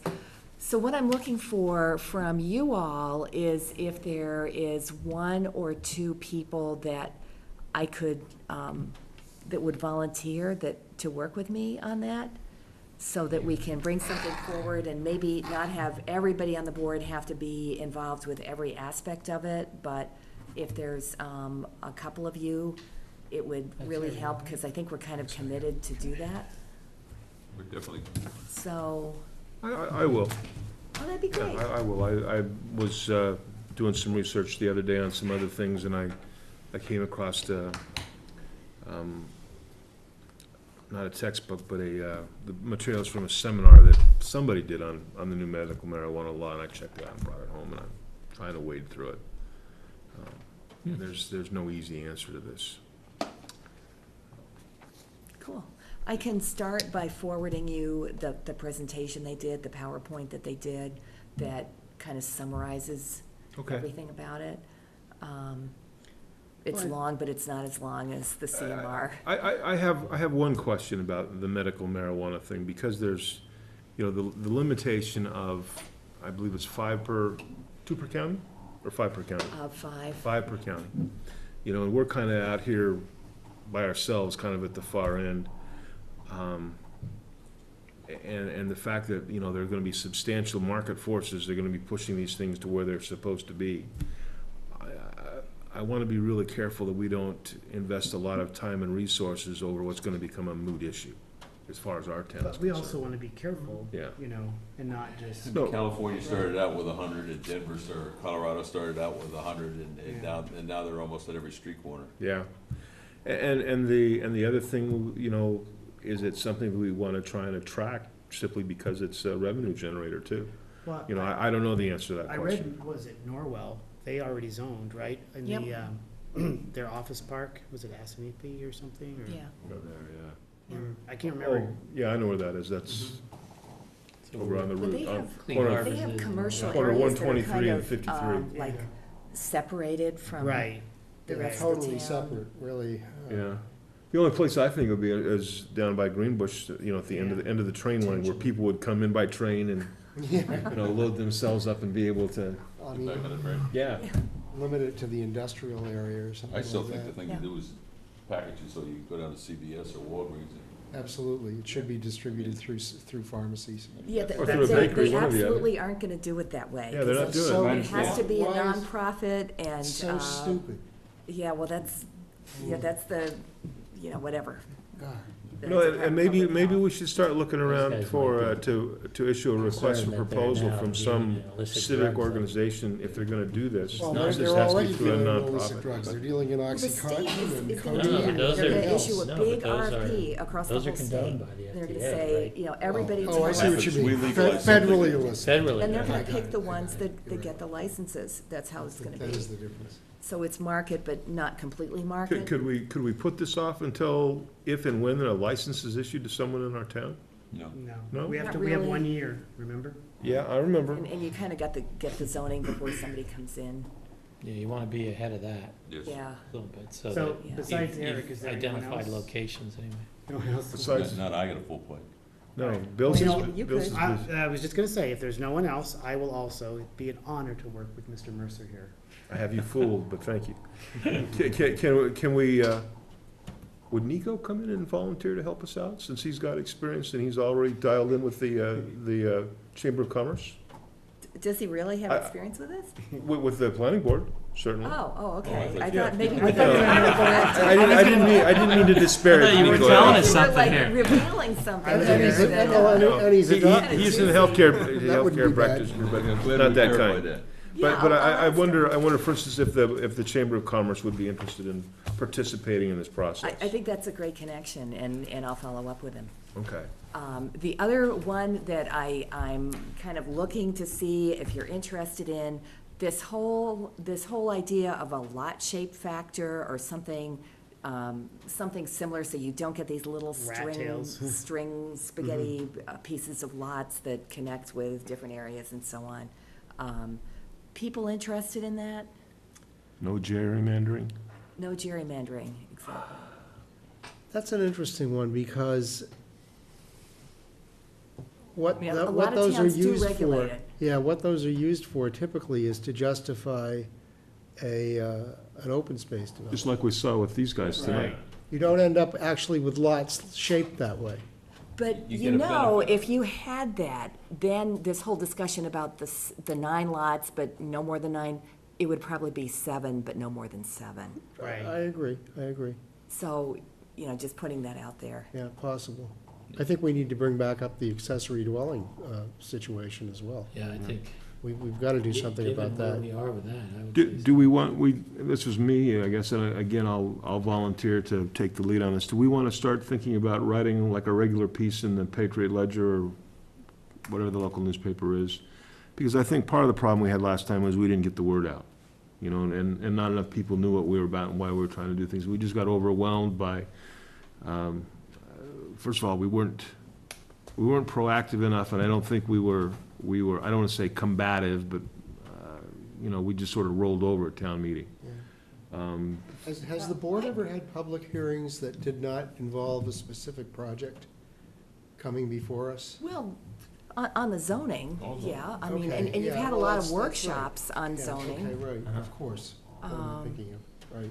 But back to what I said, do we want to, Yeah, you know, when the board has something to promote, like some zoning, I think that'd be fabulous to do something like that. and I think if we got in the, you know, sort of like a regular column, if you will, we could write it on a rotating basis Yeah. and say, here's the sense of the board on these kinds of issues for our town, and people would get used to reading it, and perhaps we could even volunteer to go speak at the local, you know, whatever the local agencies and boards and clubs and communities or stuff are, so that So we don't get blindsided like this again, because I have to admit, I was very upset because we put a lot of time and effort into that. And I felt like, other than the Garden Road homeowners, we weren't supported like we ought to have been. You know, we are the planning board, and our fellow citizens should support us in the decisions we make, or we should resign. Is there a line that you cross over at any point, and you're advocating, Well, certain changes, or? I was thinking about this Points of in the view? sense that I think you would have to be very careful. Like, as an example, you might want to write about what is a flexible open space plan and the benefits that could potentially be to the community, but not really advocating one or the other. So I think you would have to be very careful, and maybe that we'd have to do a review. Yeah. Because you certainly, I think you'd want to talk about, like, maybe what the business district, or the village overlay district, what it brings to the table, but try to do it in a way that's just informative and not try to spin it. And there's certainly nothing stopping us from running as private citizens. Oh, no. You know, No. we identify ourselves as members of the board and say, Yeah. But Here's zoning my is a opinion. very unique article. Even Very, that's, very, very unique thing, because zoning, even though it affects a lot of people, until it happens to them next door. Right. the Or NIMBY happens thing. in their area, then That's they really exactly don't right. care. Right. Yeah. They don't care. Right now, we have two groups, right? We have a group of Garden Road, and now we have a group, Yeah. you know. But I think, as much as anything else, we need to use this time to develop a constituency. You know, people who know us and trust us. And if they say, the planning board wants to do this, we'll do what the planning board wants to know, because we have a history with them and a relationship. We need to get both of those people in town meeting. Yes, yes. Well, It used to always happen almost automatically. I mean, this past town meeting was really different from the general scheme of things, in terms of the negativity. I think I've lost one article on town meeting floor since I've been here. Yeah. really? Yeah, that's about it. And you've done like 95% of them. well, So, I still think the idea is very good, and it's one of the things I've been meaning to do, is just time and effort. but- Yeah, But I certainly, I'd contacted Ruth, I think I can't remember her last name, but she's the representative. Yeah. Thompson, Thompson, yeah. yeah. Very nice, and I think they'd be very receptive to us. So I would certainly volunteer or try to do something in that regard. we could do it on a monthly basis and circulate the article ahead of time, get everyone's input into it, or whatever you want to do. I also ran across someone recently who was in the business of writing grants. And we talked about the fact that there are grant writing training programs around. And I know that's something that we talked about at some time in the past, about trying to become a little more adept at getting a grant written. So I'm interested in following up on that as well, because there's never enough money. Why don't you do that? Okay, The other so, 95 things I have to do. so what do we want to make the priority, given that we have a certain amount of resources to draw on? Or do we want to really try and, well, let me say, what do we want to be the priority? Either accessory dwellings or the lot shape factor, or do we really have enough people to get involved with both of those? Could we reach out to other groups and have them assist us? Such as?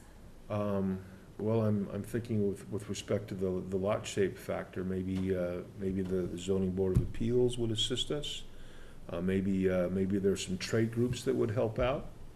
Maybe there are some, high school civics kids or something that would be interested in taking on a project, or something along those lines.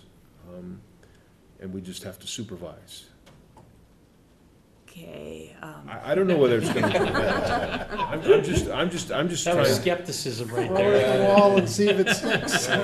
This is like on the Big Bang Theory where they hold up the sign that says sarcasm. Maybe we can get the same kids that we displaced in Wampatuck. Yeah. So who But I wants think, to work on? near term, I think there's two bylaws that I think that need to be resolved. One is that we're committed to marijuana, so we've got to do that. Yes, right. The other one is the water resource, the one, Well, John Clarkson is doing that one. I'm gonna go to the meeting, it's next Tuesday, and see what he's doing and how he's feeling about I it. mean, ultimately, that's gonna But- come back to us to do something with. We're gonna Yeah, be- but he's gonna we're not have written be- something that he's really happy with and the DEP is happy with too, because he works with them, No, so. no, I understand that, but I mean, but somewhere, somebody's gotta be the used car salesman to put it out.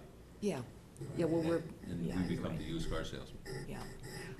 But thinking in terms of our energy with writing and, developing the ideas and all of that, I think I've sometimes done them in a vacuum. I don't think that's the best way to get them done. I think it's really much better to have your input and your ideas as well. So that lot shape factor, I don't know if, down at that end, there's anybody interested in working on that.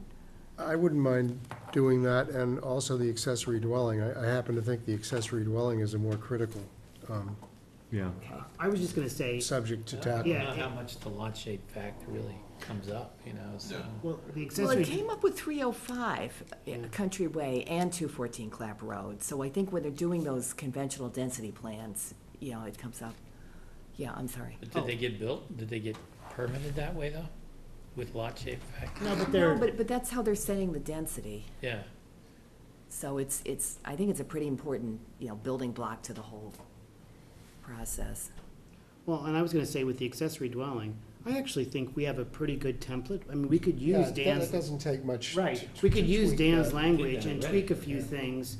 I think it came back to the, less than, greater than 900 square feet, I think. There was a couple things that if we just changed some things But I think if around. we just made those let me call them minor for sake, but to make those minor changes within the format that we currently have. Yes, Right, So that we're not exactly. reinventing the whole wheel. I also Yeah. think we need to put it out there, as you were saying, well prior to town meeting and probably in more than one form and more than one time, and with an explanation of why we think this is a good change. correct. And we should go talk to these neighbors that were here tonight and say, we don't want to do this again. So please come help us. Oh, yeah. But I think certainly Dan did the lion's share of the work last time with like researching other towns and what they had available. So I think we can certainly use that as a start. And Yeah. it wouldn't take too much massaging to get it, I think, into something that's palatable at Yeah, I town think meeting. it's No, I more think you're more of right. a PR campaign than anything else at this point. We need Maybe to sell even, it. well, Well, if Bob's it having a passed, workshop. We would have been Some Puerto looking at a Ricans. 900 square foot We need some accessory. Puerto Ricans? Angelo, come help us, all right? Bob's got a motion on the table. PR. Oh, okay. I knew you didn't see I that. didn't. All those in favor of Bob's motion? Aye. Aye, thank you. Stay dry. The cable person can now leave the